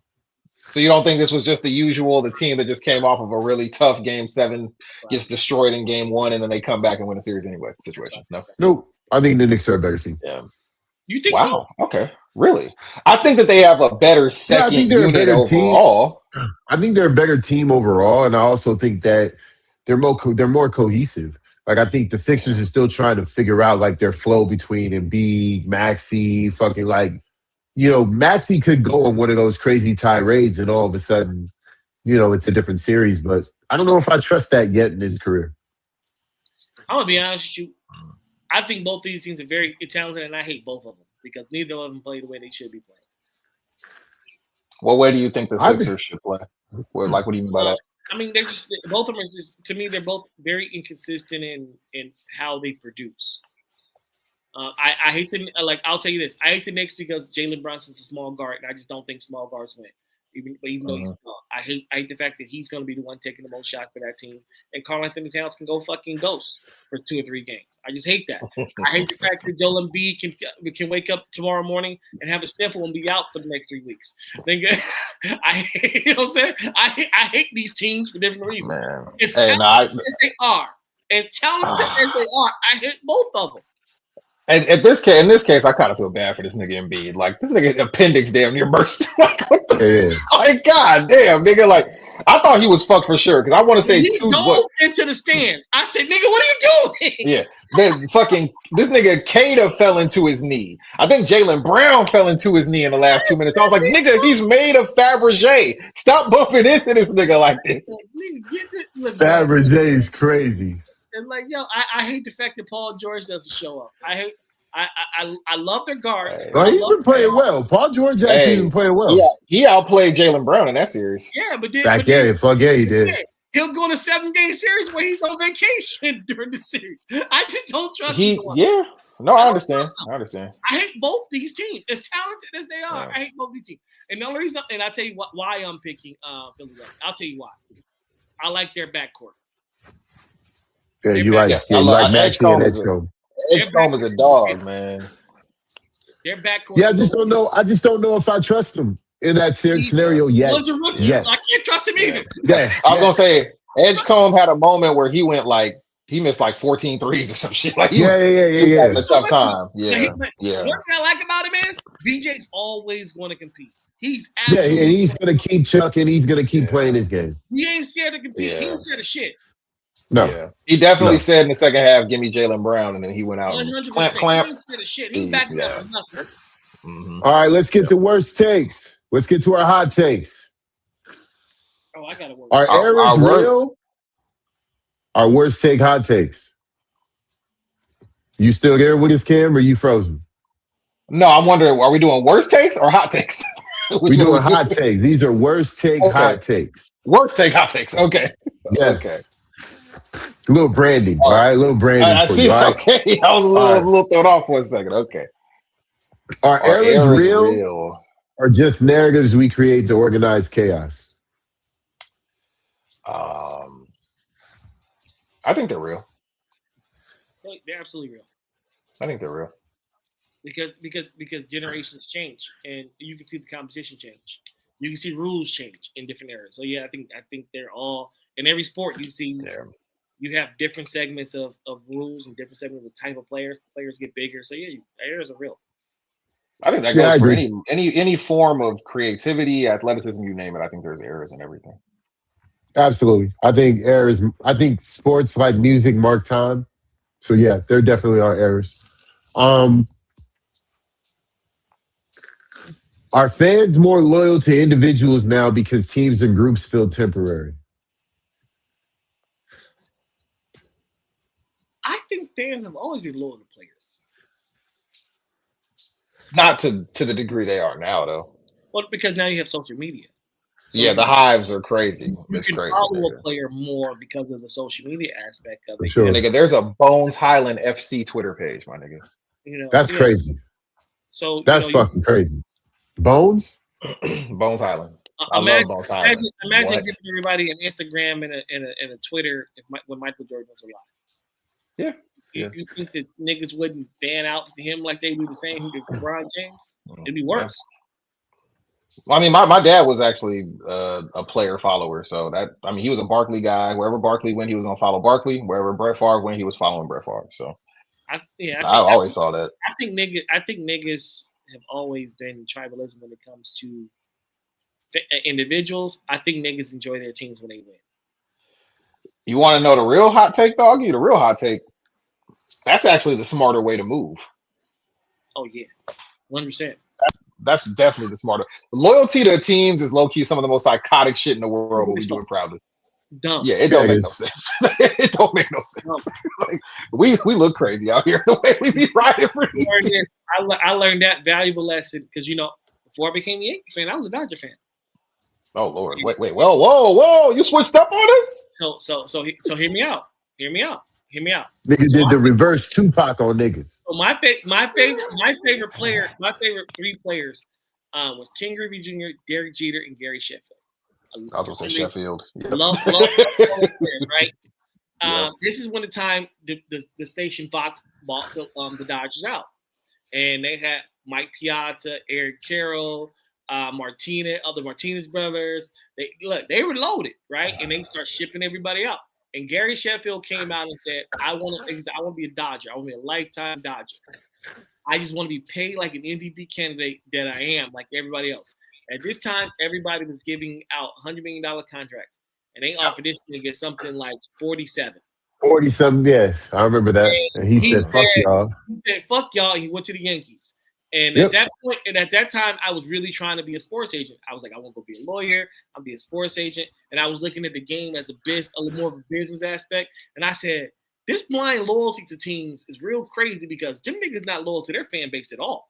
They're like, we're the most, we're one of the most popular brands in baseball, and we're gonna run this shit as a business. We don't go fuck if we win, but we're gonna collect all this money. And so I said, you know what? I'm gonna go join my other two favorite players, because at that time King Griffey was in Cincinnati, and I said, I'm just gonna follow Gary Sheffield to the Yankees. And I've been the Yankees. I was about to say, I see you didn't take your ass to Cincinnati. well, I was because here's the deal. Here's the deal. I have a personal gripe with the state of Ohio. I don't really think in Ohio. Okay. Respectful. Like nigga, if my car was running out of gas, nigga, in Ohio, state line in Ohio, nigga, I'll get out and walk across Michigan and go get the gas and walk back to my car. Fuck that state. And he even skips the song "Getting in Ohio" by Cameron on Friday. Cameron, yeah, nigga, know what? That nigga never watched the Drew Carey show. That nigga didn't fuck with nothing from Ohio. Gold Thugs, Bow Wow, nothing actually. He don't fuck with Bow Wow. You want to hear me say, "Let me hold you shit"? Nah, nigga, I'm cool, nigga. Okay. All right. Next hot take: does adversity define greatness, or do we just romanticize struggle after the fact? No, it does. I think it does because you can't name anybody who's been great without some level of adversity. It just don't happen to you. Like to be really great, you went through some shit. I don't know if we romanticize it. I actually think it just happens. I think we acknowledge it. Yeah, I don't think we romanticize. Nobody's happy to struggle. But you definitely gonna go through it. You definitely I don't know who hasn't gone through it. Like. In any sport, they all kind of went through their struggle. Yeah, I think adversity helps define greatness, but I don't think it's everything. And I do think we romanticize the fuck out of people that make it through adversity. Like who? I mean, look at Michael Jordan. The shot in '98. Come on, bro. The flu game. We romanticize the fuck out of a lot of things. Utah fans tried to poison him. Yeah. Kobe's game winner against Phoenix. Nigga, that was in the first round. And they didn't even win that series. And they lost the series because that nigga stopped shooting.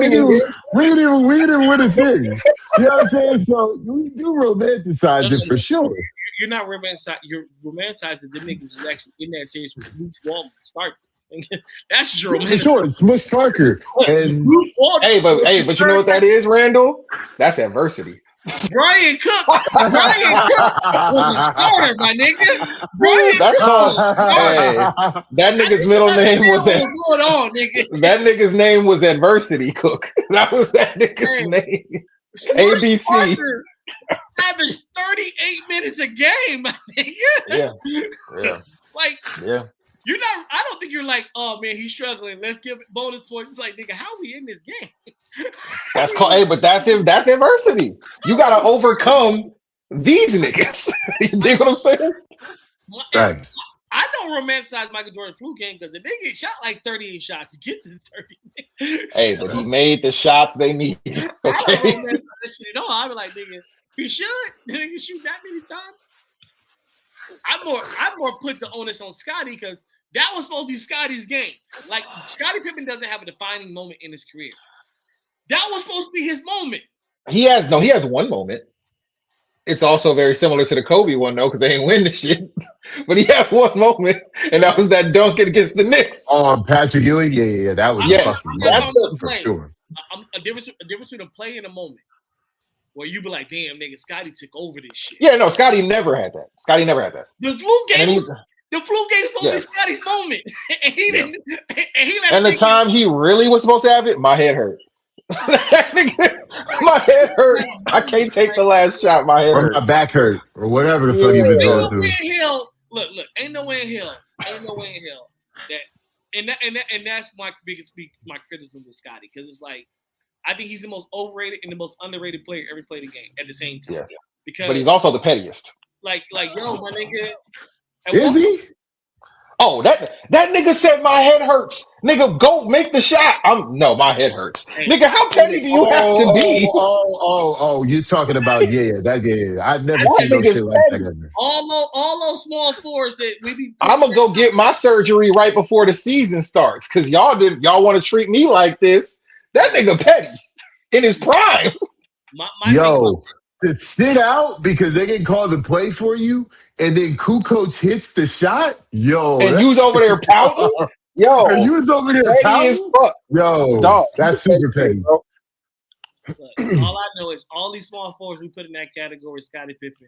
If Mike would have had 103 temperature with them niggas would have went like ape shit. From Vince Carter to Tracy McGrady to Grant Hill, them niggas all be like, oh Mike, they would all be like, oh Mike's sick, oh nigga, it's going up, it's going up. Oh my god, like come on now, going up. Yeah. Don't worry. And in that series, it's not like they were like, well, he had to check. I mean, he was checking Hornacek. You know what I mean? Like he had to work, but he ain't have to work. 13 shots in the pool game. Yeah. Nigga, what? Yeah. Are you kidding me? If I play with Mike and Mike is sick, nigga, I'm getting 28 shots. Bro. Don't trip, be sick. I got it. Hey, nah, he made the best shot of the night when he held that nigga up. They took that picture. That was the shot of the night. That's the best shot of the night, nigga. That's why they be putting Scotty that's why when they be putting Scotty in these categories, yeah. I'm like, nah, nigga. Yeah, he's definitely not people be like, he's the best wingman of all time. Yeah, cut it out. No. Cut it out. Cut that shit out. You have niggas out here today that will have this revisionist history saying, well, Scotty was the second best player in the league. Nigga win. Yeah. Nigga he win. was never the second best. He was never the second best. He was up there as a defender. He was a top defender. That was it. Look, Scotty's never a nigga that you're gonna be like, yo, I'm gonna build my team around him. We're gonna win titles, nigga. That's never. I was gonna say, you think you tell Jaylen Brown that Jason Tatum is in his sick and he can't shoot? That nigga is shooting all fucking game. Mike, you still elbow out? Nah, put the elbow out. You gotta get the elbow out first. You hear what this nigga Jaylen Brown just said, right? This was the best season of my life. This is the best season of my career. This nigga won a championship and a finals MVP. And the nigga said, this is the best season of my career. Fuck all that. This is the one. This is the one. I love this one. I've been waiting on this my whole career. Wait for that nigga to be hurt. Yo, I've been waiting for this since Cal, nigga. Low key, they don't fuck with each other like that on the court. Nah, I don't think. I think they like each other. I think they're boys, but I think it's that like, yo, nigga, we really can't we don't even fuck with each other on the court like that. We don't mesh. I think they mesh. I think the issue with it is Jaylen Brown, I think, feels like Kobe did when he was playing with Shaq. I think Jaylen Brown feels like I have to reduce myself to play with you, and I think I have more potential. And I think this season kind of proved that. Well, the fourth quarter didn't. No, it didn't. But keep in mind, though, right? Jaylen Brown won 56 games and was the second seed in the East without Jason Tatum for 80% of the season. And even when Jason Tatum came back, he was a shell of himself. So if you put a super talented team around Jaylen Brown, you telling me they couldn't compete? That's crazy. Let me ask you this. Do you think Jaylen gets moved after the season? No, but I think after next summer he gets moved because I think the conflict year is coming up. Because next year, what do? You tell Jaylen Brown to go back? You tell him to go back to number 2? I don't know if he's just going to accept that with open arms. Mm-hmm. And I don't know. I mean, he's not a Jaylen Brown he's not offensively as talented as Tatum, bro. He's not. No, but defensively, he's better than Tatum. 100%. But as far it's not like they're telling him to take a backseat on defense. They just telling that they can take a backseat on offense. That's gonna be the problem. All right, nigga, since you're so talented on defense, go guard a nigga. Exactly, nigga. That's what I thought you said you was the best two-way player. Okay, well then go play that way too. Yeah. Yo, that's exactly how Randall be talking on the court. Oh, was he so good? Go guard that nigga. What are we talking about, nigga? That's some shit Randall would say on the court. Like, nigga, there's a reason you're open, nigga. There is a reason you're open compared to that other nigga. There's a reason for it. Like, nigga. All right, so is being first more important than being best in shaping legacy? Ask Tom Brady. I don't understand what he's saying. Ask Tom Brady. Being first at doing something more important than being the best at doing something when building a legacy in sports? But if you're first, no, it's not. Well, it's very obviously not. Like, I mean, who was the first quarterback to win the Super Bowl? We don't know. The first Super Bowl quarterback. Who was it? You know what I'm saying? Was Bart Starr? But there are some first, nigga, they're going to be very hard to break. Yeah, they're first that haven't been broken yet. But just because you're the first doesn't mean that other niggas haven't done it already. Like, no, I mean that's true. But what's better? What is more important than building a legacy? That's vague because it depends on what the first was to me. Okay, nigga, the first nigga to land on the moon versus the best nigga to do it. I don't know. Then it's the first. In that case, it's the first nigga. I'm just saying, in that case, it's the first nigga. Like, nigga, I bit my footprint right there, B. Like, that's what that nigga gotta say. I was already up there, nigga. That's my flag. Plant it right there, nigga. I did that. You know what I'm saying? Like the first person who got 30,000 points, that means his legacy's better than the last nigga to get 30,000. I mean, that's what I'm saying. Like, that's what I'm saying. Like, because if you have records that are constantly, you have a record, you were the first to have a record, but it's constantly broken. What is it? It doesn't make you the best at what you did.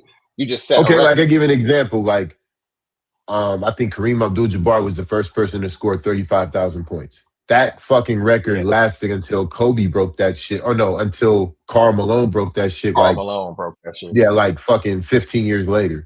But his overall scoring record wasn't broken. Him getting to 38,000 plus wasn't broken for what, 40 years? Some shit like that, right? So is that bigger at building a legacy over LeBron's 43,000?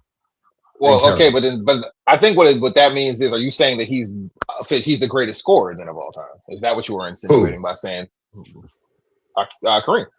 Because he was the greatest scorer for this long. He scored the most points. Nobody scored at a more efficient clip for a longer time than him. So by proxy, he's the greatest scorer of all time, right? Yeah, we have to say that like Kareem was like the original GOAT of longevity. I think Kareem is always shortchanged in the GOAT conversations in general. If I'm keeping it a being with you. I mean, I think most people got him top 3, top 4. You would hope so. I mean, but a lot of niggas they grew up in a time where guard play was all that was valued, guard and wing play. So they're not gonna respect what that nigga did. You know what I mean? That's true. I didn't even have to see a ton of it to know that. Like, I just had to watch back and do my history. I'll tell you, I wasn't alive. You know what I mean? But like, you gotta respect that. I'll tell you this: if you couldn't sit through the 1993 NBA Finals and hear Marv Albert say his sayings and remember that shit, then I ain't listening to you when it comes to basketball. I was 4. I was 4, nigga. I went back on ESPN Classic and I watched all that shit. I digested all of it, nigga.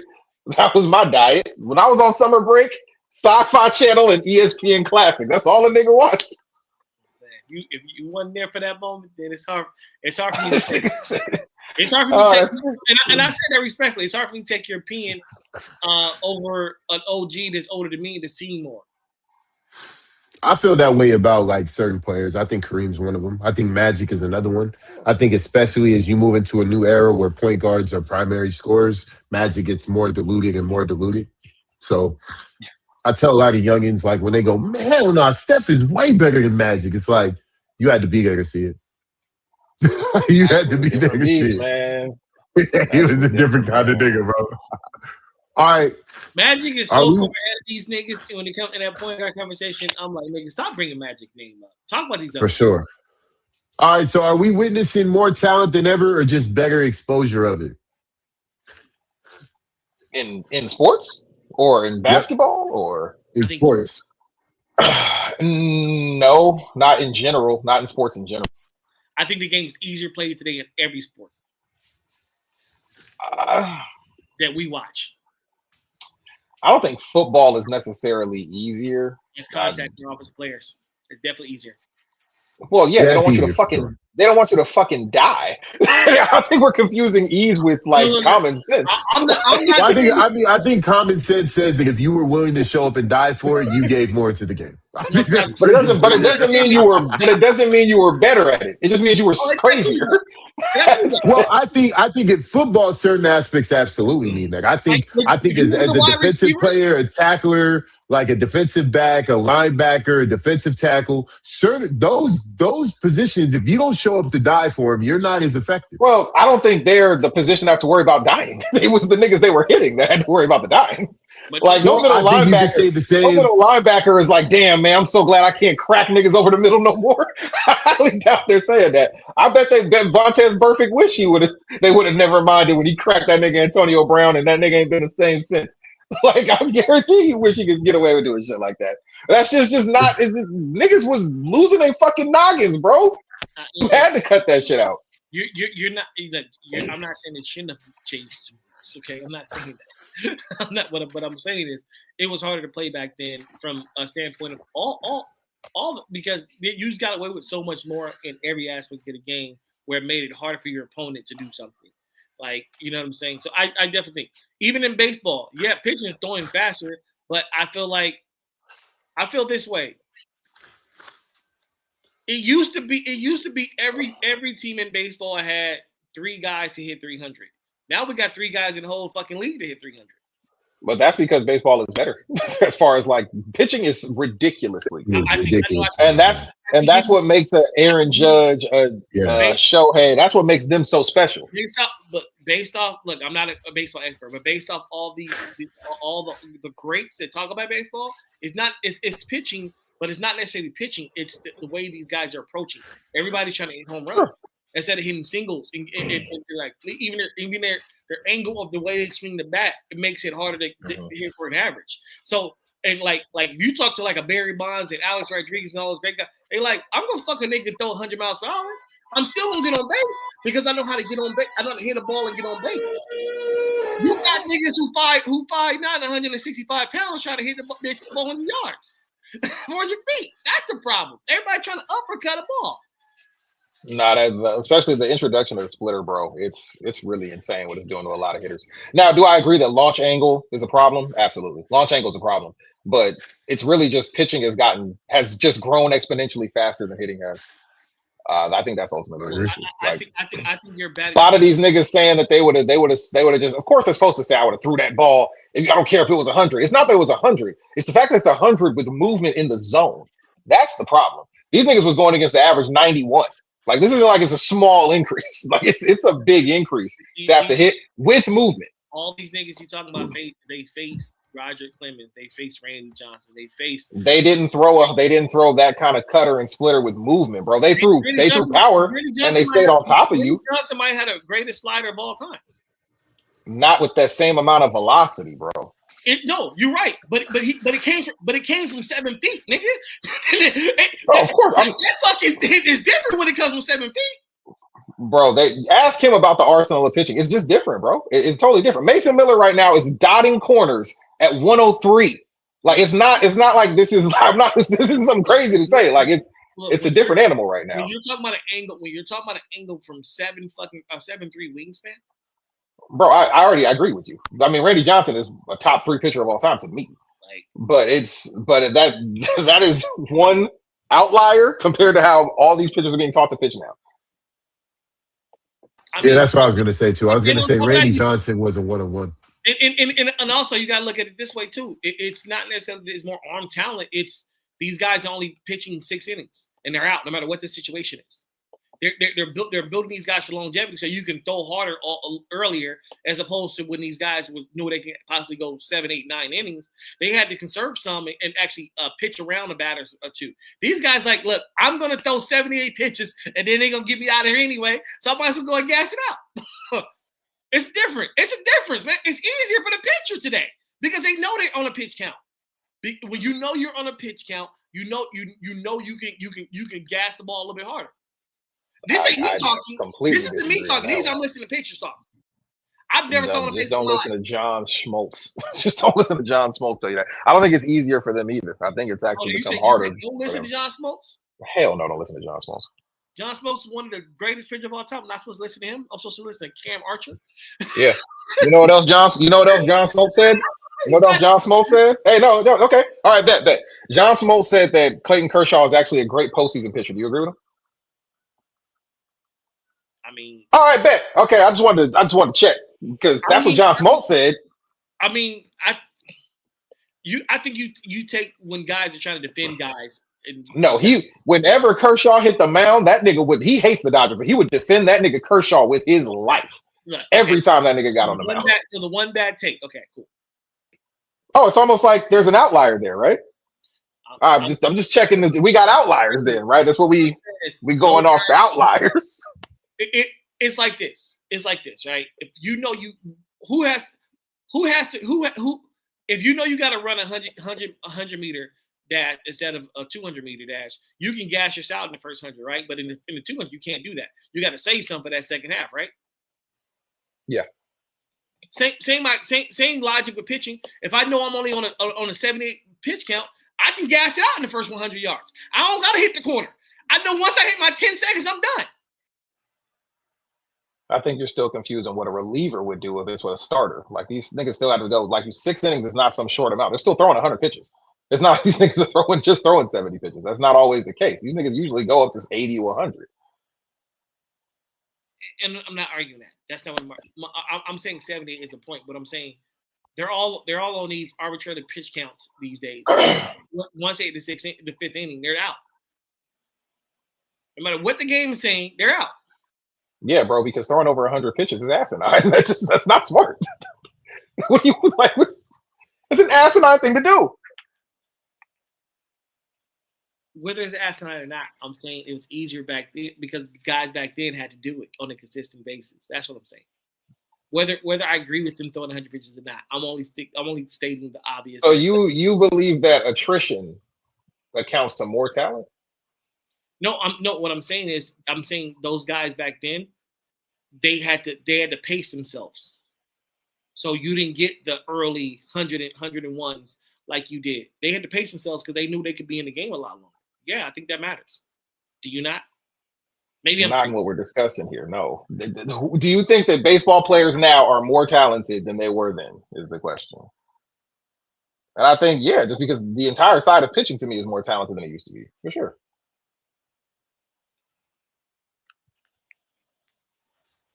All right, so what's the worst take you heard this week? And for the record, pitchers going 86 pitches a game. I mean, that's a great average, honestly. 86 pitches. That's a great average. With the velocity they got to throw at him, that's a great average. Every Jay-Z take I've heard this week has been terrible. Pick one. Throw a dart. Pick a Jay-Z take. They're all trash. About Jay-Z being overrated. About Jay-Z's catalog not actually being that great. About Jay-Z being washed up. Just pick one. That's the worst take I've heard this week. I'm gonna name a very specific one. Dame Dash. They asked Dame Dash why he used to do his dance on the stage with Jay-Z. I didn't hear this. What did he say? Dame Dash, out of his stupid ass lips. Look, Dame. Look, my nigga, you need to stop doing. Look. First off, you need to stop doing. You may never see this, but if you do, my nigga, you have meant so much to the culture in the game of hip hop that you need to stop doing interviews because you're at this point you're making a fool of yourself, a complete buffoon of yourself. You're becoming a laughing stock, and you don't have real friends around you to tell you stop, nigga, fall back. Now back to my worst take. Sorry. He said they asked him about his dance. Remember that dance he used to do when he get on stage with Jay-Z? They was like, "Where'd that come from?" And the nigga came out and with a straight face said, "I did it because Jay-Z, he's boring on stage. So I did it to entertain the crowd because the nigga is boring." Now I'm like you guys have been to several Jay-Z concerts, and I've never once said I can't wait for Dame Dash to come out. Not once have I ever said, "Damn, I hope Dame comes out." Not once. And I know a lot of niggas that never said, "Damn, I can't wait for Dame to come out and do his thing." I've never said that. I've said, I hope he brings Rihanna. I hope B shows up. I hope Ye shows up. I hope Bean shows up. We've all done these things. It'd be dope if Memphis Bleak came out when he did Dear Summer. Like, we've all done these things, right? Not once, but never in the history of niggerdom has a nigga said, "I can't wait for Dame Dash to come out and do that dance, nigga," at a whole concert. Shout out to Flavor Flav. There might have been a nigga back in the day who was like, "I can't wait for Flav to get here." I mean, I'll give him that one. But that's Flav is entertaining. I give you that. Yeah, Flav is entertaining. That's all I got. But Dame Dash, hey, Dame. I didn't even know Dame Dash came out on stage in those early concerts and dance. I got an apartment building in Ontario, California. You need to come to and just hide out for a couple years, my nigga. Just lay low, nigga. You don't need to be shown. The only thing you need to go to is Ontario Mills Mall and bring your ass home.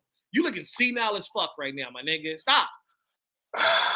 That is bad for that nigga right now. All right, my worst take is Joe Mazzulla, man. This motherfucker got on the camera right after the game and said, "I am just as empty when we win a championship as I am when we get booted in the first round." If you don't get the fuck out of my face, my guy, this guy goes out of his way to look stoic, and it looks fucking stupid. Joe Mazzulla, it's okay to have feelings. It's okay to have emotions. It's okay to show that you care.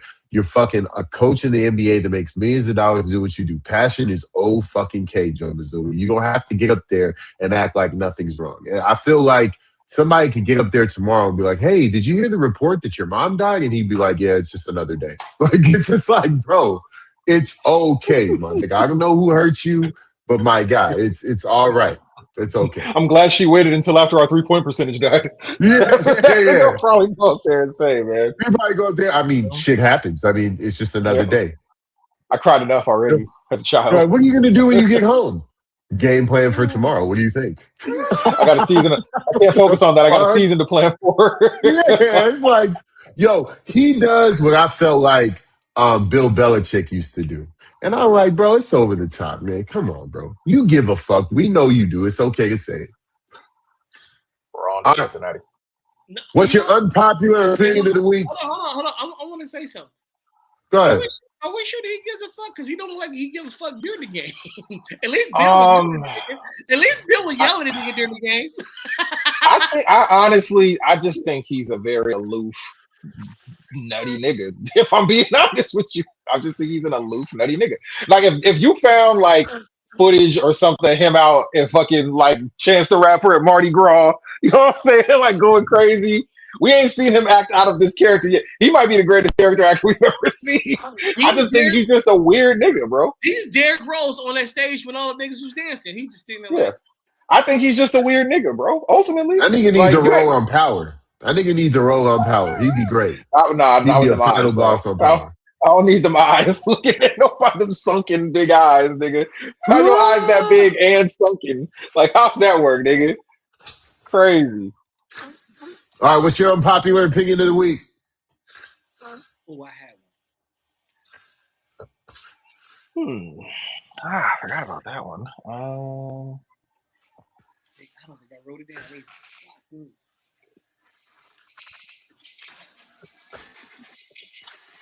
Well, Triune, you got one, so we're not just giving you empty air right now. We don't need the empty air time. No, go ahead, man. I'm still digging.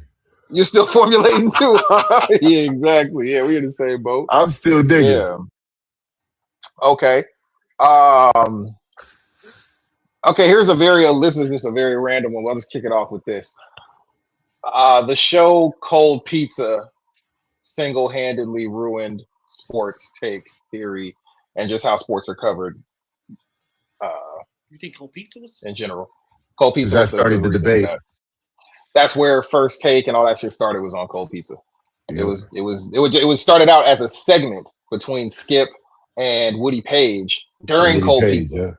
Yeah. And it started out on that. And then it got so popular because Skip was talking out his ass so much that it expanded and became its own show. And it got to the point that even Woody, and it was Woody's idea, Woody went, "This is too much for me. I'm leaving." After a while. And that's when the cycling doors started. And then here comes Stephen A. Smith. Yep. No, you're right. Because I knew that was. I just thought it was a different show. I thought it started on a different show, but you're right. I had to like look Rico, so you're right. You're 100%. That's a shit. That ain't unpopular. I think the masses think that, hell yeah.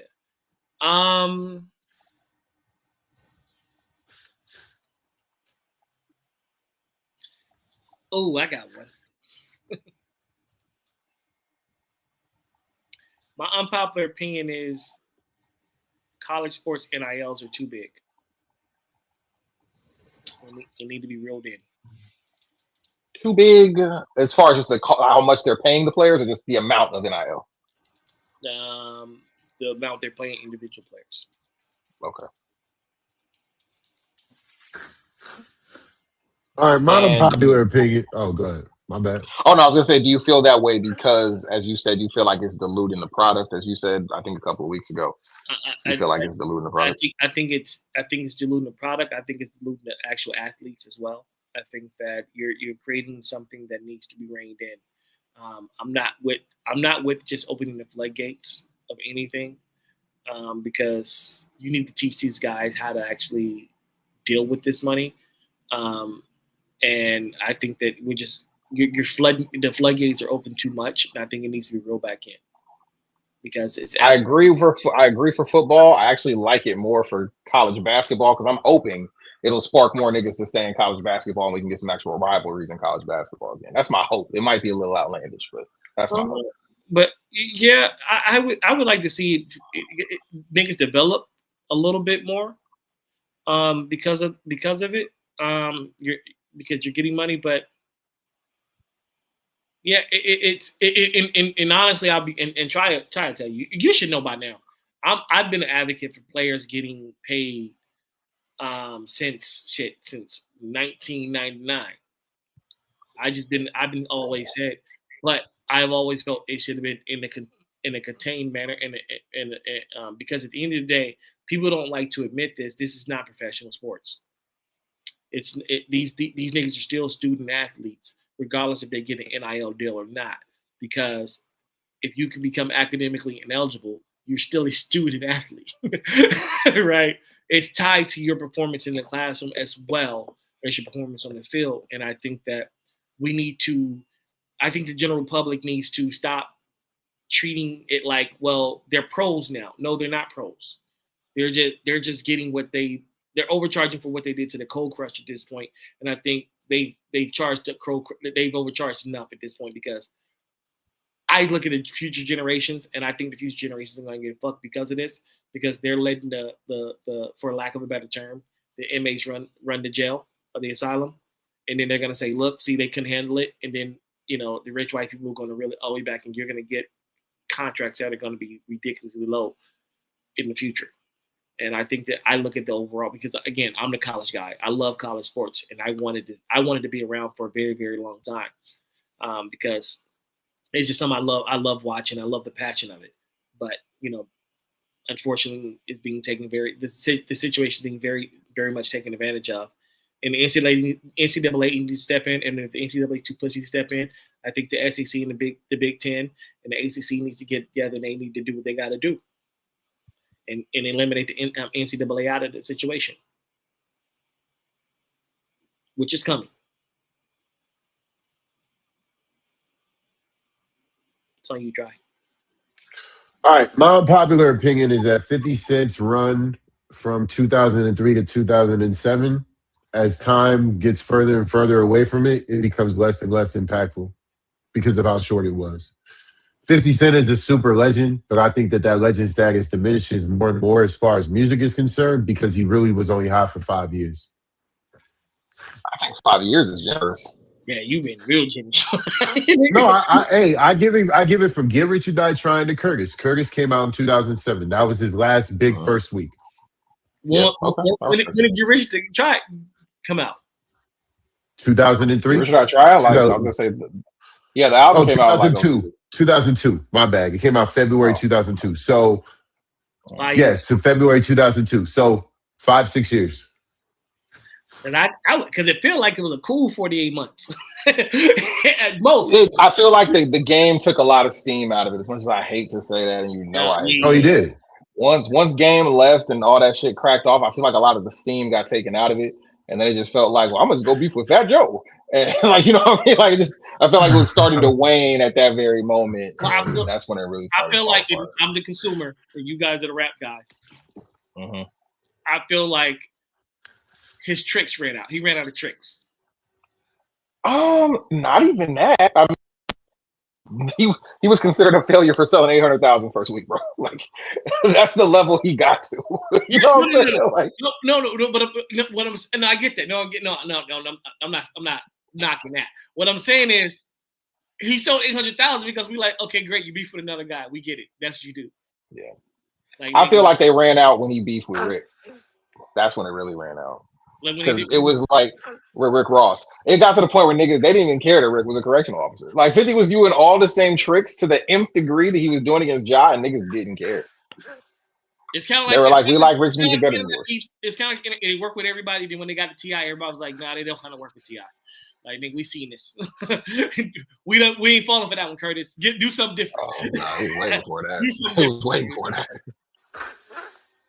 Yeah, I mean, he threw the whole kitchen sink at Rick Ross, and Rick Ross didn't go anywhere.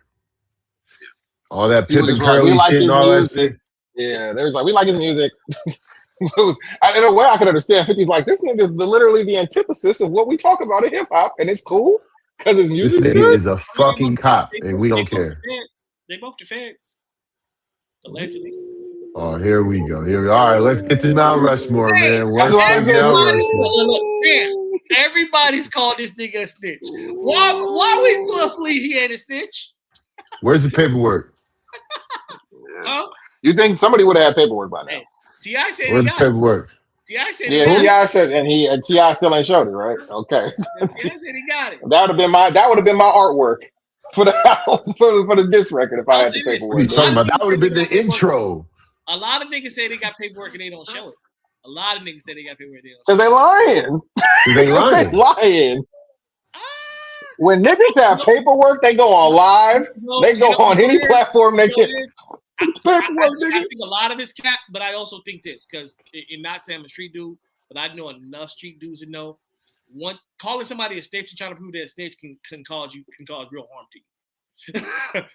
Like that point, nigga, like low key, Nipsey died because he called the nigga a snitch, and niggas. Yeah, but he called him a snitch in proximity. But that's the difference. That's what I'm saying is, when you look at 50 is not a street dude anymore, but he got a lot of street in him. He got a lot of street niggas around him. So do T.I. Yeah. So when you start like really showing paperwork like that, I think that can get you touched. And I think niggas have enough sense to go, even though I might have it, I'm not gonna go there because I understand what that can cost. You don't know why I think T.I. really ain't produced no paperwork? Money to stay protected. Yeah, you want to know the real reason I think T.I. ain't gonna show no paperwork? T.I. lost his loved one, and that you look at things different when you lose your loved one over some bullshit. Because you might not get touched, but somebody could get touched and you can't. I mean, you don't want that. I mean, he sure wasn't acting like it this time. Look, the reason why T.I. You want to know why T.I. ain't produced no paperwork? I think initially he was, but then he realized he old, and he said, "Hold on, let me grow up." He ain't produced no paperwork because they could go get the paperwork on that nigga. How you get out of jail so goddamn fast with all them guns? Again, what I've been saying, Randall. Okay, how that nigga get out so fast? But people say they got paper. 50 said he got paperwork on T.I. Where's it at? That's what I'm saying. If you produce that, I'm gonna produce yours, and it's gonna look worse for you. So I think that calmer heads, when they realize they 50, and they go, okay, we got too much to lose to do this silly shit, because things can go left real fast. I don't think 50 gives a fuck. He doesn't. I don't think he gives a fuck what happens to anybody else. I think he gives a fuck what happens to him. I think 50 was. I think very one well thing. look, I'm not the biggest in today's world. I'm not the biggest 50 fan. You know, I used to be the biggest 50 fan. I think in today's world, we all were. Everyone on this call was. Yeah, but I think 50 is selfish enough to go. Yo, he's smart enough to go. Bullets can reach anybody. I mean, yes and no. I mean, yes, in the sense of like, in a technical sense. They told that nigga, don't say it, of like, you won't get shot. And he said it anyway, and he got shot, and he kept saying it.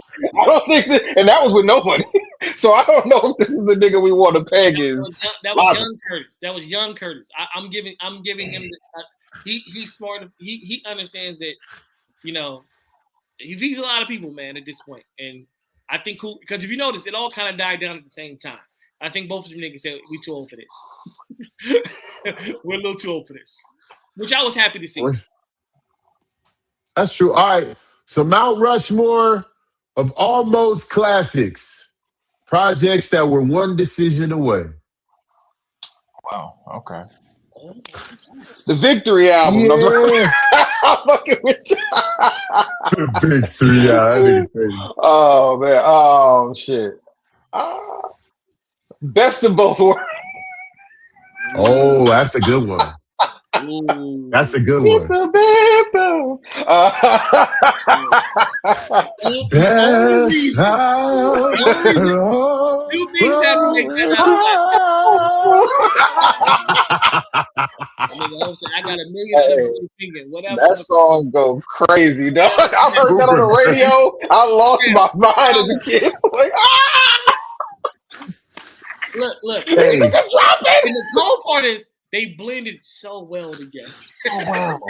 Yo, when that album came out, well together. I was like, these niggas are about to do Thriller numbers. That's what I thought. I was like, yo, that nigga this is about to spend $4 million first week. That nigga they did Thriller allegations. That nigga home said, I got $1 million and that boy singing. Whatever on the floor. Y'all On the floor. Let a nigga know. Let him know, yeah. He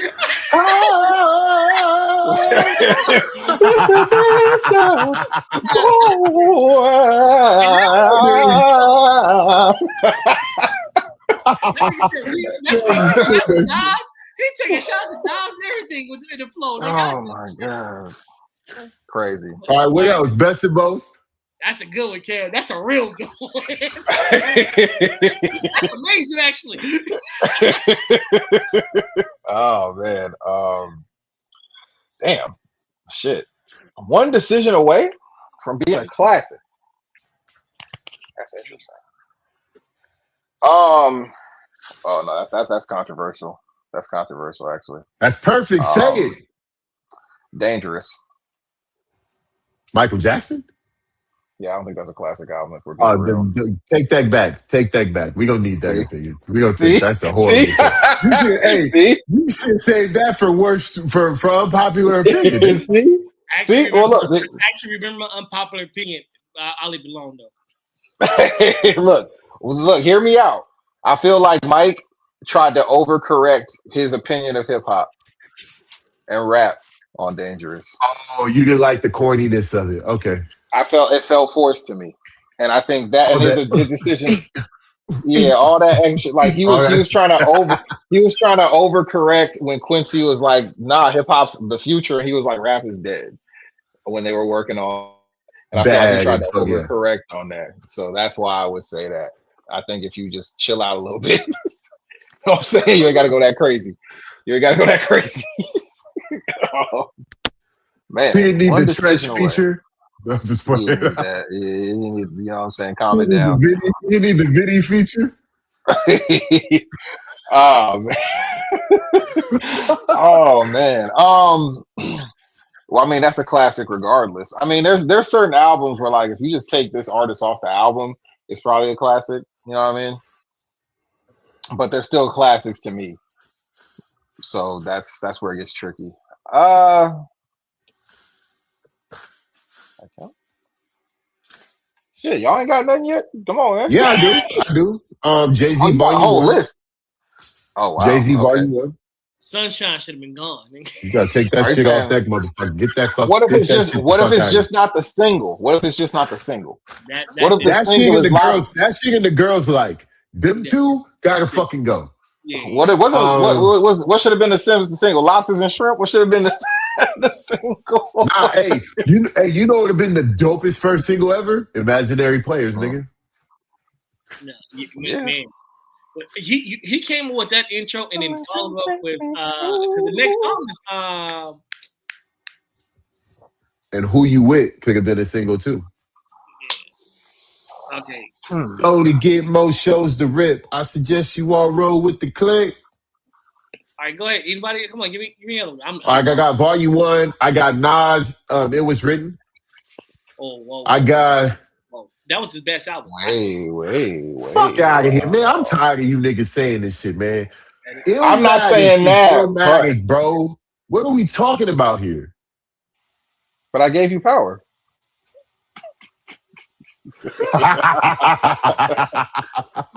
Oh man.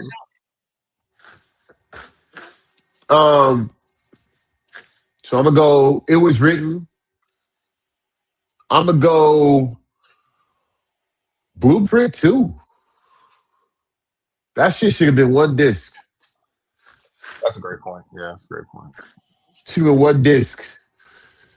And another one I'm gonna say is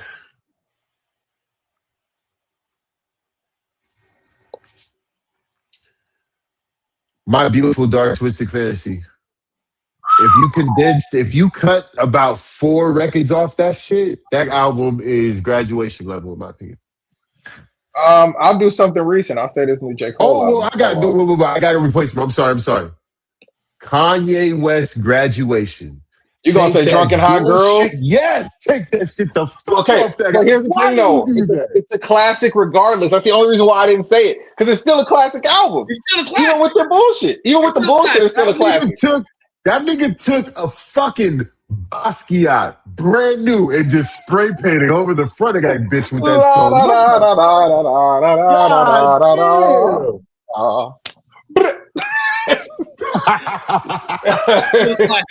hate that song. But it's still a classic album. It is. That's the problem. It bothers me. That's why it's almost a classic. It could have been a classic, but they did blank. All right, yeah, Graduation is a classic. So I'll stay with My Beautiful Dark Twisted Fantasy. But that came to my mind. I was like, that shit really bothered me. Yeah. I know they didn't leave the studio. Sure. Say that's the one. Honestly, bro, young ignorant niggas. That song's funny to me. That when I was rolling around with the niggas, we thought that was the funniest shit in the world. The drunk girls in the car, that's how the fuck you sound. Sure. We were like, yeah, that's a fact. That's how these drunk hoes you sound. I mean, you think about it, we all been there. We have all been there. We all been there. We've all been there. I've always preferred my women not drunk just because I've never been a drinker. So, but we've all dealt with overly drunk women at a function like that. Sheesh, I need one more. I got none. I'm gonna go with Jules. The league held him back. The classic. The league stopped him. My nigga Jules. I got a good honorable mention. All right, what you got? Mos Def, Black on Both Sides. What's stopping? Take a couple off that joint. That motherfucker is unstoppable. You think it's not a classic? No. Really? See, because what I want to do is and the reason I'll be honest, the reason because you want to know why, Cam? You want to know why, Cam? Because of the time period. When that album comes out in between Black Star and Reflection Eternal, it can't be a classic. Black Star, certified classic. Reflection Eternal, certified classic. Black on Both Sides, you cannot play all the way through like that. Here's my counter argument. Those albums have Talib verses on them. You can't. You're automatically not a classic as soon as you do that. Well, what I'm saying is his body's in my life. Who, Talib? Never. God. That nigga's terrible. That nigga has ruined so much great production. I can't say anything. I toured with Talib, bro. I can't say nothing about that. Hey, that's what's up. Hey, your tour mate's trash. That's what I'm gonna tell you right now. Tell him to meet me on Twitter since he knows to argue with niggas on there. His fresh views about Talib Kweli are views of Kim Archer and not views of and only me. Only me. They've been that way forever, nigga. Fuck Talib Kweli. How about that? I want to hear you rap, nigga. Shut up. I don't want to hear you rap. This seems to be like the consensus in Southern California. Like, I'm just trying to let you know. Like every time I bring this nigga up around underground West Coast niggas, I'm low key worried about his shows. When he pulled up to the Blue Note Cafe, that's just right down the street from Levert. I was like, yo, like, should he be around there? Like, yo, play the Get By instrumental and get off stage, nigga. No, nobody know no bars from his Get By verse. All they know is the remix verses, nigga. Fuck out of here. Hey, I know the remix verse by Hov. That shit was crazy. Exactly. Everybody had a cold remix verse. Nigga, my tough alive. Told us ready to die. Hell, they always side. That shit was hard. All right, you got any, Randall? No, because the way my brain works, that's a very musician type question. I feel because the way my brain works is like, the Godfather, Snoop Dogg, the Godfather would have been dope if he let Dr. Dre fucking produce it. You know what I'm saying? That's how my brain is a consumer. I can't snatch tracks away or say act. You know what I'm saying? Because my brain. I got you. Through that concept of that. Because again, all right, so we'll do the next one. You'll get the next one. Mount Rushmore artists who peaked too early. Ooh. Y'all not gonna like mine. The big face on my Mount Rushmore, y'all not gonna like. You gonna say Pop? No, I already know. I already know who you gonna. I already know who you gonna say, and I'm gonna fist fight you as soon as you say it too. You That's already know I'm gonna swing on you as soon as you say it, nigga. You already know I'm gonna swing on you, nigga. You already know what you're gonna say, nigga. You know I'm gonna swing on you, nigga. All right. Well, I'll say like so much. Yeah, like so much. Hell yeah, bang them Smurf, nigga. You gotta go, nigga. You ready to deport me? Yes, nigga. Hey, okay. But I will say within G Unit though, Young Buck peaked too early. Really? His second album was better than his first. Buck the World was dope. 2 albums and you out of here? I mean, nigga, G-Unit folded. What the fuck you want? And this nigga was spending wild bread and not paying his taxes. What you expect? That's not G-Unit's fault, nigga. You want to be Wesley Snipes? Nigga, what the fuck? You got it. Look, all right, look, I'm going to say him. I'm going to say Murphy Lee. Murphy Lee peaked way too early. Damn, that's not nice. Oh, that's not nice at all. Fuck it, Black Rob. I feel like you're changing the criteria. What you say? You taking niggas who had short runs, real short runs. Well, I'm just saying, but their peak, they got shit that you remember right now to this day. Like, it's not like they were just like niggas who didn't have some shit. They had some shit going, and then they disappeared. Right. And Young Jock. I'll say Young Jock. Let's throw Young Jock. Oh, yeah. That's a good one. That's a really good one. I'm gonna stay in your G-Unit family, and I think because now they're hearing y'all conversation. I swear, nigga, you closer. I swear to God, you better not. I nigga said, oh, you gotta drive down there to get you, nigga. I ain't gotta go that far, nigga. You better not say that shit. I gotta say you not. Oh no! The game. Oh, never mind. Hold on. Let me pocket that one. See, I can't agree with that. Game had a run. But his best album is still his first album. I wouldn't say that. What do you think? I disagree. Documentary 2 and 2.5. Hell the fuck no. No. Documentary 2 is insane, bro. That album is insane. That's a very No, it starts great. It doesn't finish great. Yeah, it doesn't finish great at all. No. And then that 2.5 West Coast shit on the second album? Nigga, shut your ass. You don't like how Sugar Free rap? That's why, nigga. Oh, hell, hey, nah, we don't play with the reference Sugar Free. We don't play with the reference. I'm just saying. You know what I'm saying? Nah, that nigga, no, the first half of that album is incredible. It's the second half just falls off. I love the whole project. I thought it was amazing. It's definitely not better than the first documentary. And his biggest hits are still the first documentary. Well, of course, nigga, you can't be 50 in his prime doing your hooks, bro. You can't be doing your song. The whole song. What I was going to say is it's self-inflicted. I think it was a lot of it. Oh, for sure. So, you know what I'm saying? I'm not saying his ability. I'm saying his self-inflection to this shit. So I think he peaked early.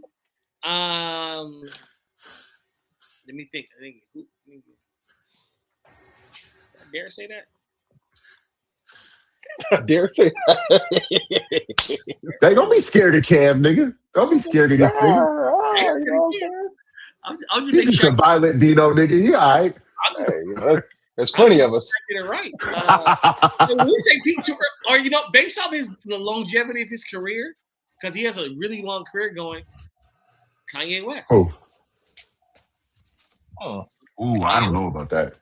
Yeah. I don't know if I can agree with that. In my opinion, his first 3 albums are so far above the rest of them, in my opinion. Yeah, but popularity-wise, he peaked way after that. I mean, I hear you, but I'm talking about just his musical content. You know what I'm saying? That's just what I'm going with. Yeah, I feel that. I think he was a much. He took so long to miss for me.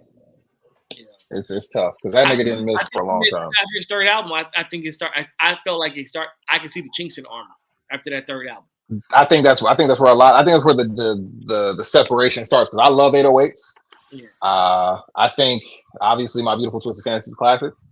And I think that Yeezus is fine. I think it's a little overhated.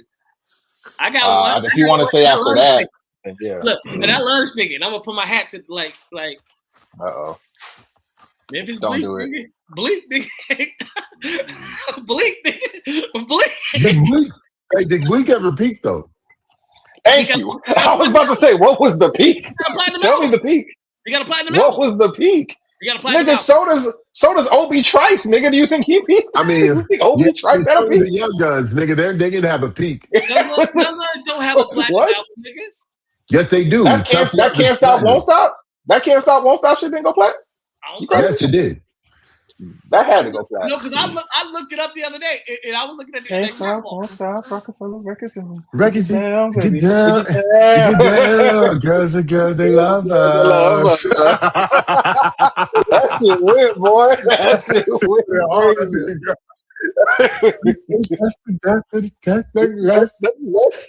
I'm with that record.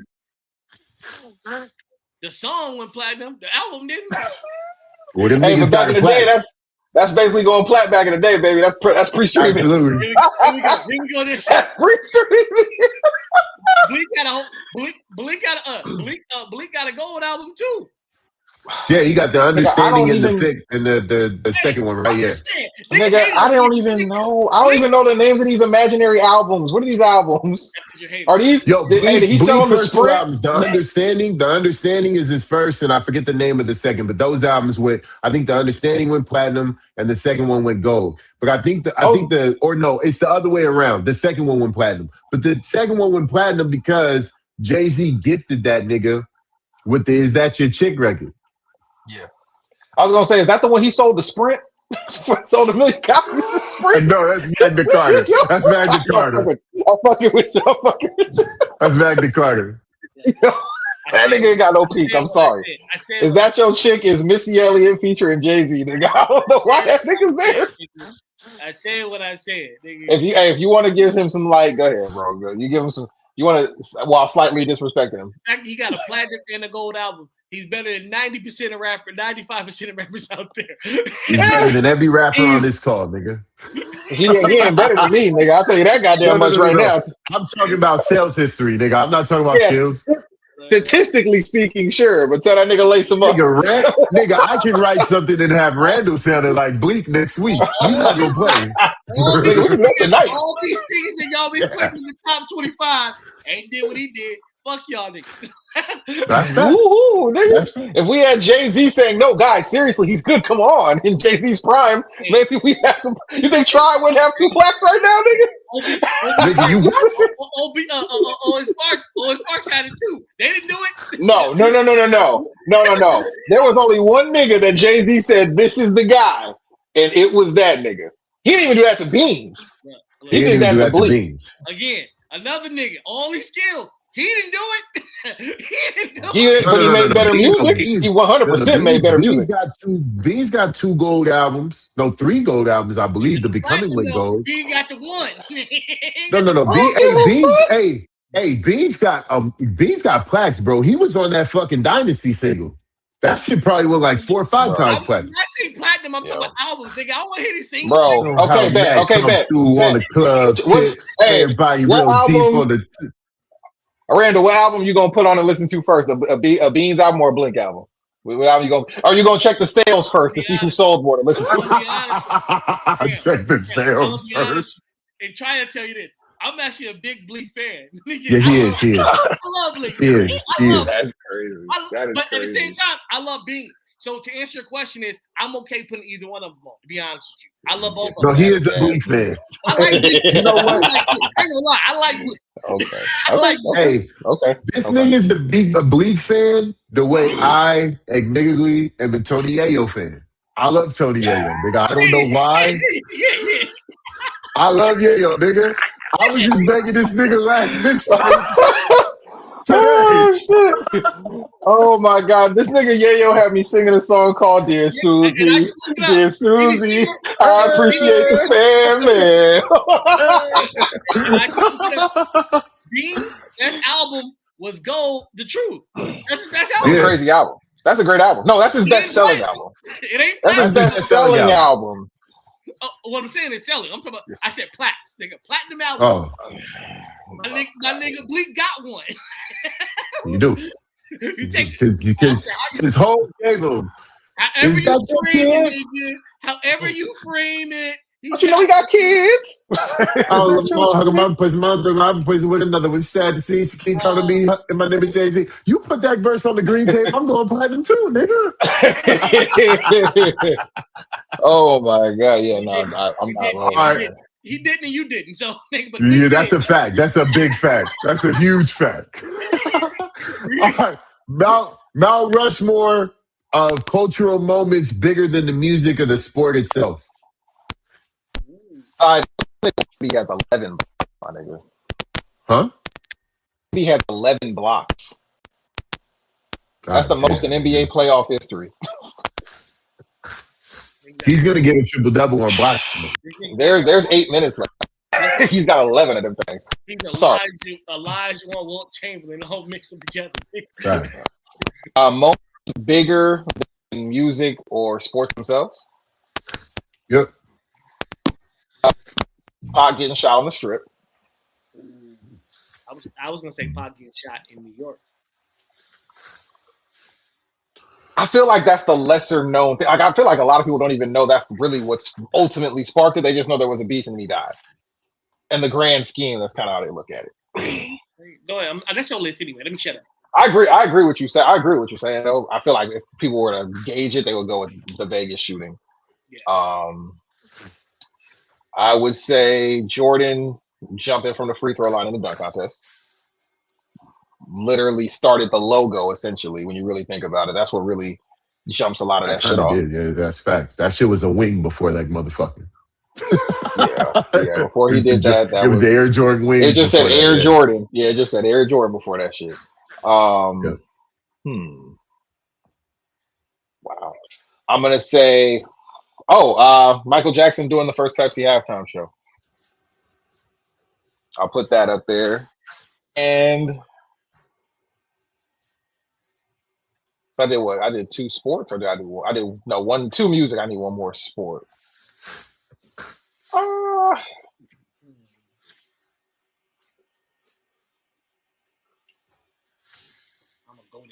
I'll say, well, this kind of ties in with Jordan as well, though. Magic Johnson getting AIDS. That was fucking way bigger than the sport. yeah, that's good. Yeah. That's a good one. That's a good one. All right. So that was number 1 on my list. Magic Johnson getting AIDS. Changed the whole. They just changed basketball forever. Changed sports forever. Yeah. I'm gonna go there. Fuck Karl Malone. We can fuck Karl Malone for sure. I'm gonna go music wise. R. Kelly get in trouble. Who? R. Kelly get in trouble. Hope y'all got y'all players cards. R. Kelly get in trouble. That was huge. Somebody's daughter is in my bedroom. Exactly, nigga. That shit was crazy. Crazy lyric. She's only 13. Crazy lyric. That's R. Kelly. Crazy lyric in retrospect. I mean, the things that nigga said about was crazy. I'm a Pied Piper R&B. Oh my God, nigga, what we saw all. He had all the signals and signs for us. Aaliyah's cover is the creepiest shit ever, my nigga. Age ain't nothing but a number, and this nigga in the background Subliminal messaging. Look, I don't blame us because we was too young, but our cousins, our aunties, and moms and dads, this is all y'all fault, nigga. He was telling us exactly who he was. Y'all weren't paying attention.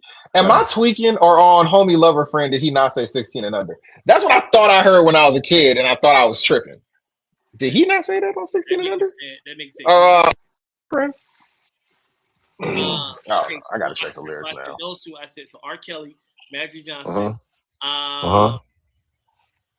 Michael Jordan retired from basketball. Oh yeah, that was huge. That put the world on standstill. Yeah, the commissioner said, "Fuck the Lakers, nigga," and went to go see that nigga's last game. Oh, I got one even in my last one. This one really ain't sports and music, but it stopped. You know, it did.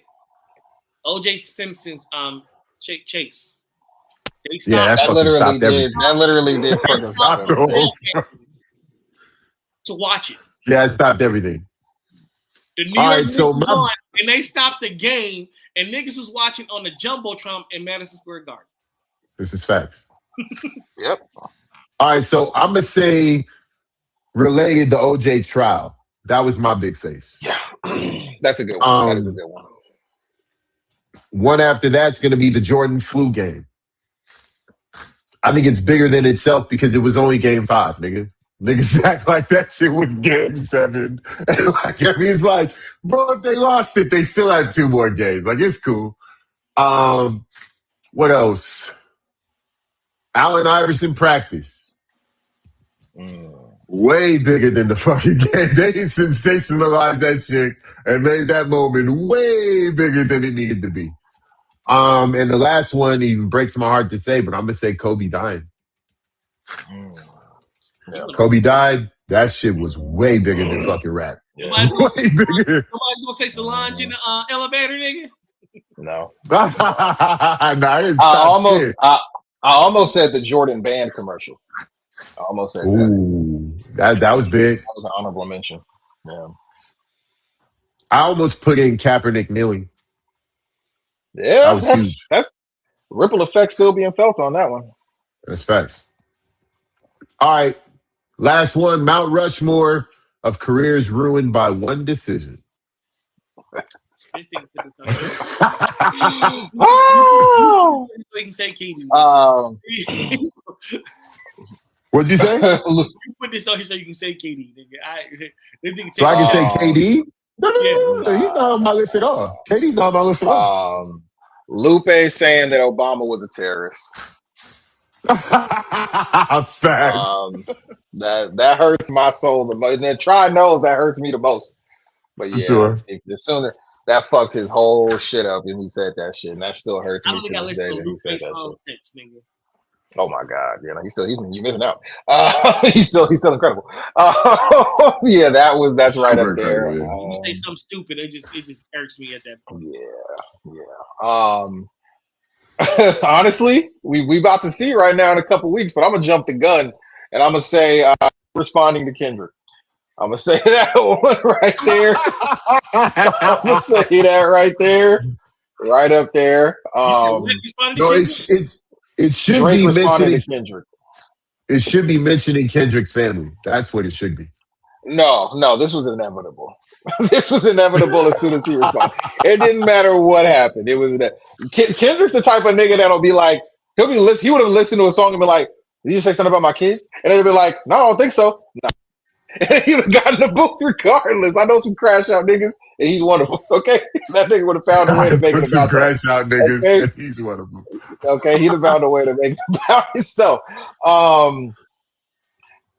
What is that nigga's name? I feel terrible. I can't remember his name. Thibodeau leaving Derrick Rose in too long. Shit, he said that about every team he had. And I think I got one more. Right? I'm gonna go with. Nah, that's a little too abstract, honestly.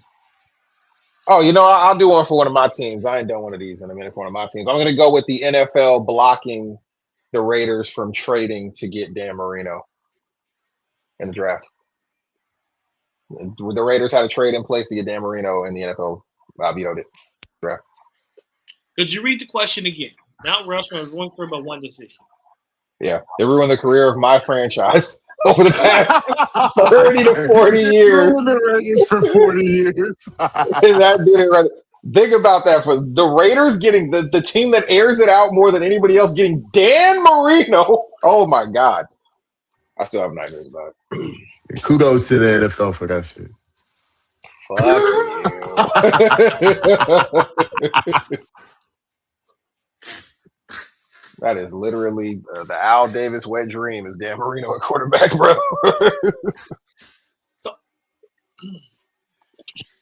So his career is ruined. See, okay, I can't use it because I was going to say perception of his career, but his career is not ruined. So I won't use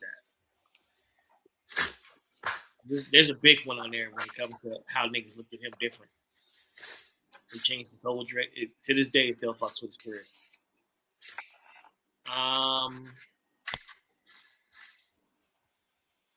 You got yours, right? Yep. Go ahead, go. I got two big faces for mine. And those two big faces are Aaron Hernandez and Ray Caruth. Those niggas are absolutely on the list. I think my only problem with that is Aaron Hernandez had multiple decisions. It wasn't just the one. These were compounding decisions. From when he let it go on homie's forehead. Yeah. Hey, we never found a weapon. I'm gonna just say that. Okay, this is all circumstantial evidence. They found the bullet hole in that nigga head. They found that shit. They sure did. They sure fucking did. And they found Ray Caruth's girl in the trunk. That nigga was a goofy. Yeah, that nigga was a goofy and a murderer for 100%. My third one. Andrew Bynum not signing that 4-year, $80 million deal. Fucking ending his career. Yep. Oh, and my last one. I got one too. I'm Schroeder not signing his 4-year, $80 million deal with the Lakers, and that nigga ended up back in Germany as a result. Yeah, that's a fact. That's my 4. Hey, he's on the playoff team right now, though, baby. Shout out to him. Hey, salute to him. Hey, but he ain't making nowhere near $20 million a year. He 100% is not. Nowhere near. So I'll give you one. My first one is it's a little smaller. Henry Rugg at car crash in Vegas. A little smaller, nigga. That's a massive one. That nigga's life is over. I mean, he gonna get out of jail, but get out this summer, I believe. Something like that, yeah. But damn, like and they said somebody gonna give him a chance, but like it's gonna be a while, man. If they do, it's just such the way the media covers these things now. It's a touchy subject for any team to really try to take another one. Another Jay Will getting on that motorcycle. Oh, that's a great one. That's a great one. Jay Will getting on that motorcycle. Ooh, you hit me right here with these, bro. Damn. Jay Will hit that fucking motorcycle. Another one is shit. Aaliyah getting on that plane. Damn. I don't like that one in the case of career ruined. I don't want to, you know what I mean? Like that's a life ruined. Yeah, they didn't just catch her with some extra carry on or something, my nigga. She ain't with us no more. Facts. She didn't get banned from flying. Yeah. Stopped. I got an honorable mention. I got a couple honorable mentions. I got one. What was the chick that was on Destiny Child that didn't want to go to practice? Oh yeah. She fucked. Yeah, that's a good one. Yeah, that's a good one. I said you missed a hell of a run, girl. Mm-hmm. She's in somebody's lunch break room right now, telling them she used to be in. She's at Kohl's folding khakis, talking about what she used to do. Absolutely. And somebody's over there like, man, shut your lying. Shut your ass up, LaToya. Yeah, that's it. Prove it. Show us a demo, nigga. Yeah, man. Yeah, that. Oh. Carrie Hilson's decision to beef with Beyonce. Yeah. I had I had two.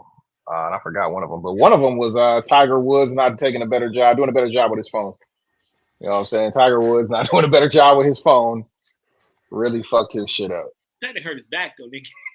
No, but that led to everything though, bro. I feel like he could be getting nothing was the same after that. It did. That back, but I know it seemed like it happened at the same time, but Tiger got hurt like the next tournament with his back. That's what fucked. Yeah, because he ain't have his hose, man. He needed his hose, bro. He needs yes, bro. Come on now. He needed. Yeah, I got one. I got one that's very relevant, but it's a little morbid. Okay. And that's Len Bias taking that last hit. Oh yeah, that's a fact. Yeah, that nigga said I'm a horse. Hold on. You said Bias is morbid. You said Leo is morbid. It's also morbid, yes. It was also very morbid of you to say. Hey, but I preface mine. He did preference it, you know. I'm saying I preface mine. All right, let's get the curveballs. Worst take curveball questions. Is being influential more important than being the best? No. In today's world, yes, but in my opinion, no. No, it's not. I would say absolutely it is. I think there's Wayne is more influential than Jay-Z on the current crop of rappers. Is that more important than being as good as a rapper as Jay-Z is? It depends on what your objective is. Not being a bitch. I don't know if that's a good comparison. I think a good comparison is like a person like Pooh Shiesty and Jay-Z. Just Pooh Shiesty's super influential. So if you're talking about like you're trying to do first week numbers right now, you're trying to, do the artist shit, Pooh Shiesty may be better to push that. Because, Hove is Hove, but Hove is not popping with kids like that. You're going to have a bunch of 40-year-olds at a show. When you're trying to get the young crowd, get the momentum going, you're probably going to go with a younger artist like Pooh Shiesty that has that type of momentum and story. Before the Gucci shit, obviously. Obviously. Before 2 weeks ago. Yeah. Yeah. Before 2 weeks ago. All right. Are we actually worse at judging greatness now or just louder about our opinions? We're just louder. We're just louder about it. That's all. We got way more mountaintops to yell from. That's all. Hey, look, we got a podcast. We have a platform. That should let you know we're more louder. We're definitely. Yeah. There's too many ways to be wrong now. Like, so we got a video. We got 5,000 views on it, nigga. In the barbershop, we didn't have 5,000 views. You had 7 to 8 views, maybe. Half them niggas might not have been paying attention. But let's keep it 1,000 though. Them super fiery conversations in the barbershop, it would reach 5,000 people. Well, but you wouldn't hear about it when it did. Yeah, you wouldn't have heard about it when it did. So by the time it reached those other people, you weren't even the person they heard it from. Exactly. That's the difference. This is facts. And I didn't see footage of it either. Yeah, they don't have you on camera saying it. All right, do numbers clarify greatness or do they quietly distort it? It distorts it, yeah. Distorts it. I always say this. The numbers you use numbers to justify the tape, not the what I'm saying, so and not the other way around. Numbers are only justify. I like that. I like that. Use numbers to justify the tape, not the tape to justify the numbers. I like that. I like that a lot. All right, and last one. If greatness needs explanation, is it really greatness or just branding? Nope. It's not a yes or no question. I heard the first part. Honestly, I'll be honest with you. I heard the first part, and I was already ready to shoot my answer. Can you finish your question, please? If greatness needs explanation, is it really greatness or just branding? Branding. It's branding. But I feel like the further away you get away from greatness, it needs explanation too. It does. It does. I feel like even in today's day and age, like Bro, you know how hard it is to quantify what Michael Jackson was if you weren't even there to see one concert, one moment. That's fair. Okay. You can't quantify that. You changed my opinion. You're right. You're 100% right. I mean, you kind of can. You kind of can. You want to know how? Because this nigga's movie did like $291 million the first week in the box office.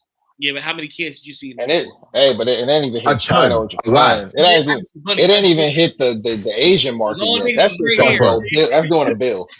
And I went at 9 o'clock. They was all things like us. And they shot that shit in the same concert hall every show. That movie cost like $3 million to make. Like max. That movie ain't cost shit to make. I got a worse take on that movie. Okay, go ahead. I got and I'm preface this. I love the movie, but after like really thinking about it and digesting the movie, I have to say this: the writing in that movie was very lazy. The concept of that movie is very lazy. And I'll say this: to say that the only antagonist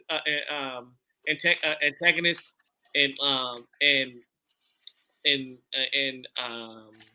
barrier that Michael Jackson had was Joe is fucking insane. In fact, I don't think that's not unpopular at all, bro. In fact, the pain of Joe to be the guy who didn't make anything right when the nigga had 9 kids and all of them became millionaires at one point. He did something right, my nigga. He did plenty right. So Randall, your actual hot take is violence is the answer for kids. Is it violence or is it discipline? I think there's a fine line, my brother. There's a fine line. Hey, this is all I would say. As a man with kids, I would say try what you're doing, and if DCFS shows up, you'll know. Yeah. All right, so I guess we'll see what Adrian Peterson Jr. hits the gridiron. We gonna see how great he is. That's our next case. That's our next case. So you guys are taking this in a very 2000 viewpoint. Social norms back then, they get so time back then. No, I think Joe did, but they also didn't have their kids practicing at 2 a.m. dance steps, my nigga. This is no. Plenty did. Most didn't make it. Plenty did. Most didn't make it. I think Joe definitely straddled the line between discipline and abuse. I think it's fair to say that. Absolutely. Right? But I feel like he taught them some good lessons in the process. But yeah, he was a little wild. Do you think his kids will say the ends the means justify the ends?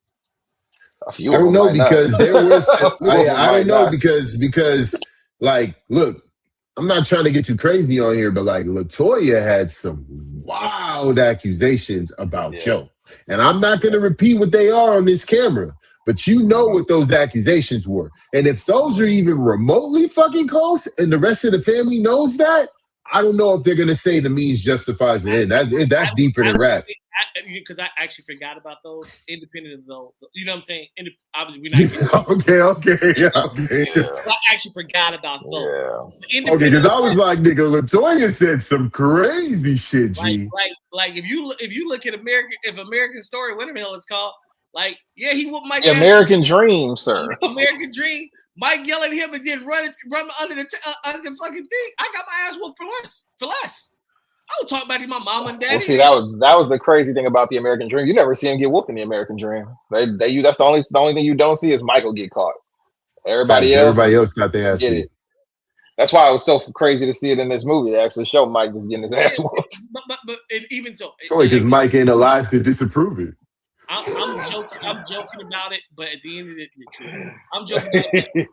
And to say that, to make it seem like the only thing Mike had to do was get away from Joe. Joe clearly had a recipe for success. So, I think we can all kind of go with that he actually had a counter argument. Michael Jackson built a place called Neverland because he had a destructive childhood. This nigga was never right mentally. Mike was a little off, man. If what Catherine Jackson said to Joe Jackson in that movie actually happened, she was 1,000% right. She said she called Joe delusional for thinking that he was the one that built all that. She told him, Mike built all this. You should be appreciative to Mike for all this. And if we're really being real, either Mike or Janet funded that family. And early on, it was Mike, obviously. It was all Mike. It was all Mike. It was Michael. I'm not. Joe put him on the map. Joe gets them started. Without Joe, they don't get started. For sure. And I think that we need to. I think that both things can be true. Yeah, but those Joe niggas didn't was so irrelevant. Joe had those nothing niggas, to do with Thriller. I'll tell you that goddamn much. No, we don't get Thriller without Joe. We don't get Thriller without Joe. For sure. Oh yeah. Yeah, but that don't mean you. But there's always a limit to the credit. I think it was Jermaine. Jermaine dropped the Michael Jackson diss record in the early 90s, and no one gave a fuck. Yeah. Word to the bad. No one cared. Word to bad. No one gives a fuck. So Mike was the engine. There's a reason they couldn't go. There's a reason the Victory Tour had to stop when Mike left. These niggas wanted to go 100%. Overseas, wanted to keep going. Ain't no Mike, ain't no tour. Okay. And I'm again, both things can be true. I'm not saying that. What I'm saying, we get none of that without Joe. Yeah, for sure. Joe deserves credit. We don't get any of it without Joe.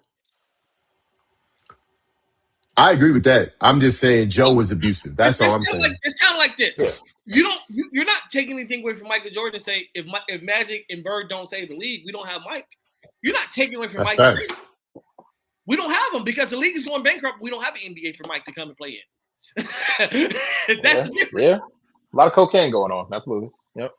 You know what I'm saying? So you saying the league was moving coke, Cam? Is that what you're saying? Yes. The league. Yes. You're saying the league was trapping? I think it was moving around the league. It was It was the NCA, okay? The National Cocaína Association. That's what that shit was, bro. The National Cocaína Association.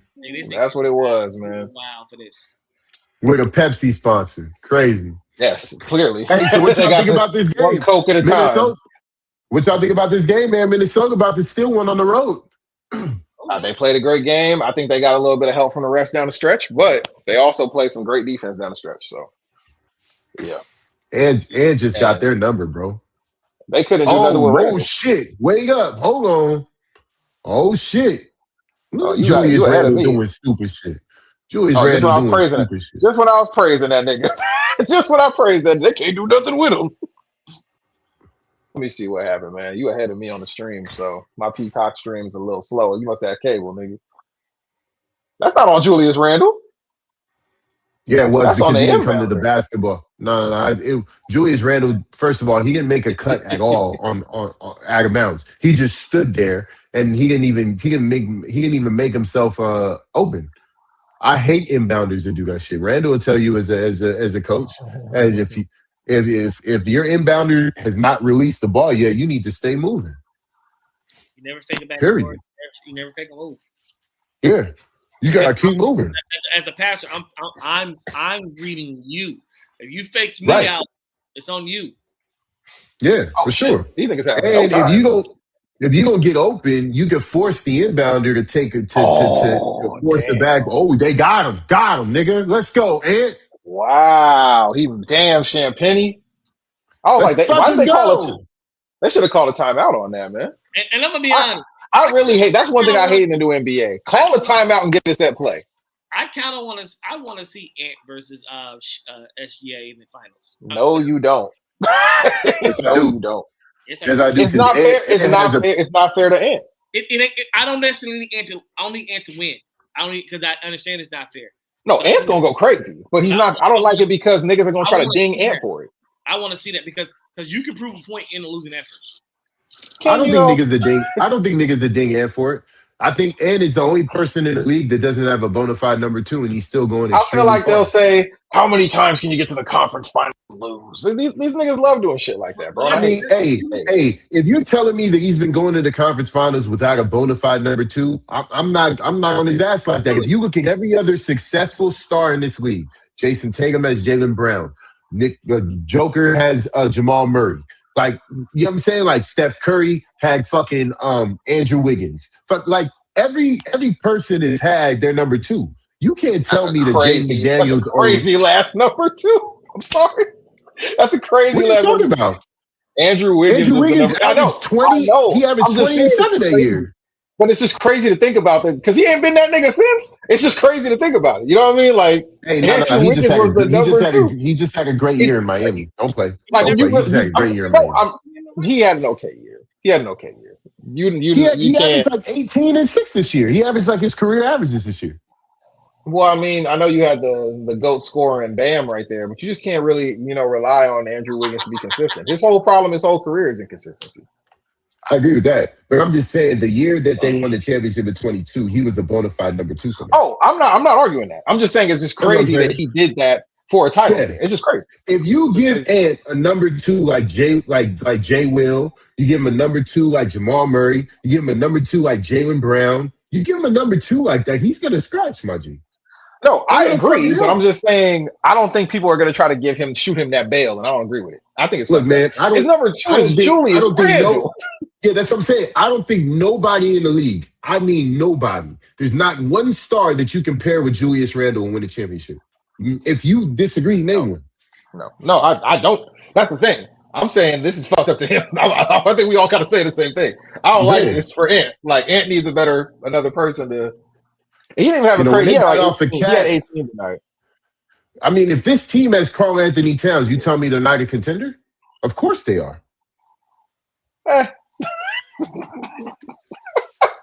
Karl Anthony Towns, I just, I mean, it's like Karl Anthony. Okay. So let me ask it in layman terms. Are you taking Karl Anthony Towns or Julius Randle? Literally traded for each other. I don't like what are we talking about? Don't tell me you don't know. Because this nigga said you want a wet sponge or a sponge that's wet. Nigga, it's the same nigga.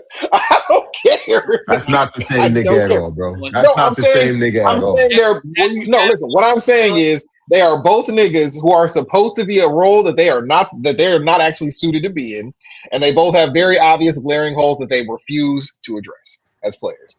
Do they have bright spots? I just think that Karl Anthony Towns offers you a lot more than Julius Randle. My nigga, they had him and they said bye. I'm just saying they had to get under the. They only traded him. They had to get under the cap. And they couldn't. That's the only reason why they got rid of him. Trade Rudy. That's the reason they did. Yeah, they couldn't trade Rudy. That's the only reason why they got rid of him. They didn't trade. How much is the difference in what he's making and Randall's making? If we're being real, because then they just pay Randall about $20 million. Karl Anthony Towns making like $40 million a year. Julius Randle's making like 22 or 23. It's a big difference. Okay. I think that they are both about $22 million a year players in the grand scheme of things. Look, respectfully, Cat is one of the most talented big men we've ever seen. Ever, nigga. Hey, Randall, do me a favor. Go tell that nigga that. Please. Again, I just had a whole rant about how I don't trust this thing. So he don't, nigga, like he don't play what his skill set is supposed to be. We're the same team, my nigga. Don't tag me. Yeah. Like when that nigga was coming out of college, I was like, I don't know if the offense is going to truly translate, but defensively, I'm never going to worry about Karl Anthony Towns. What the fuck was I thinking about?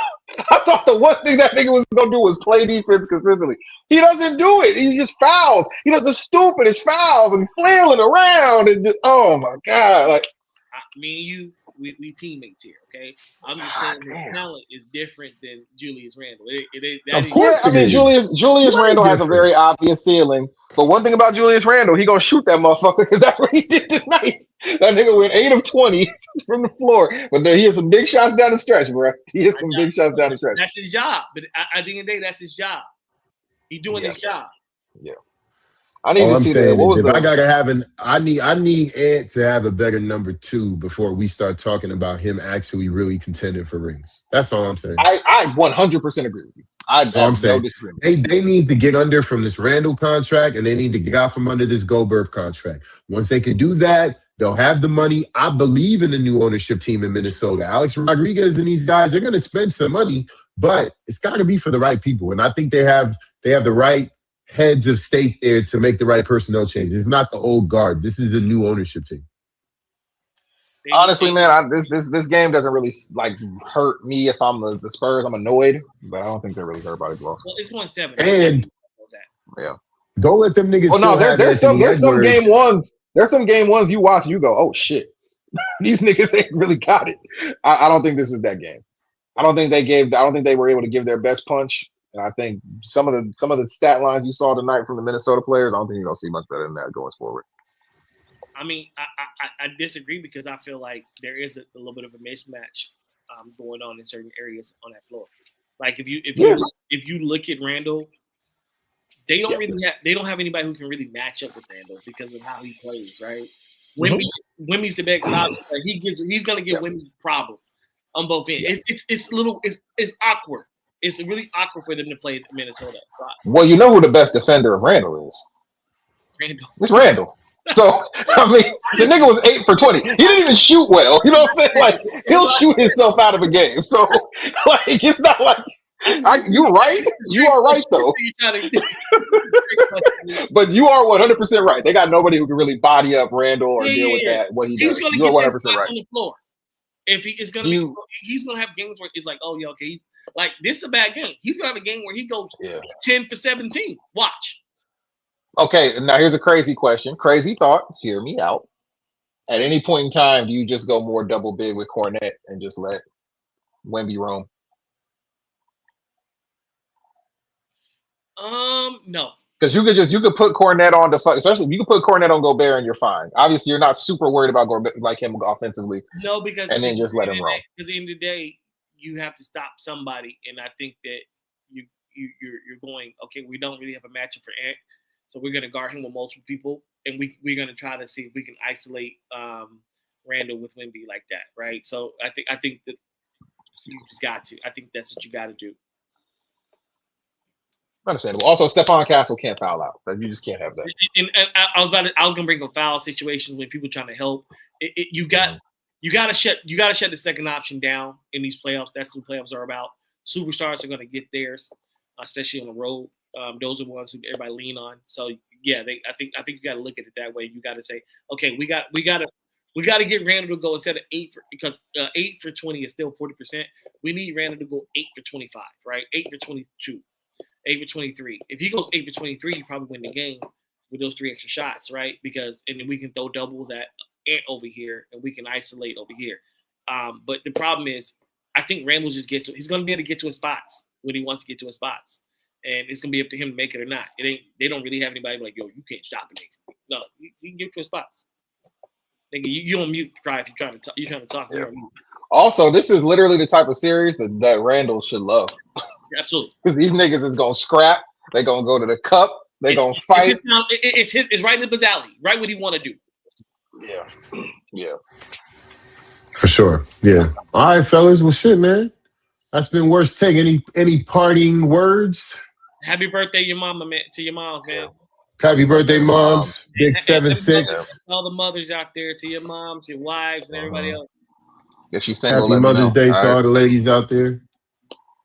She might fuck with you, my nigga. She likes intellectual niggas. I'll find her one. You know what I'm saying? She got a little bread, nigga. She can invest in your career. Hey, new album on the way. Hey, but just remember, you're going to be signed to me, nigga. So. Oh, man, not try night. She's like dead Manny, you feel me? Oh, man.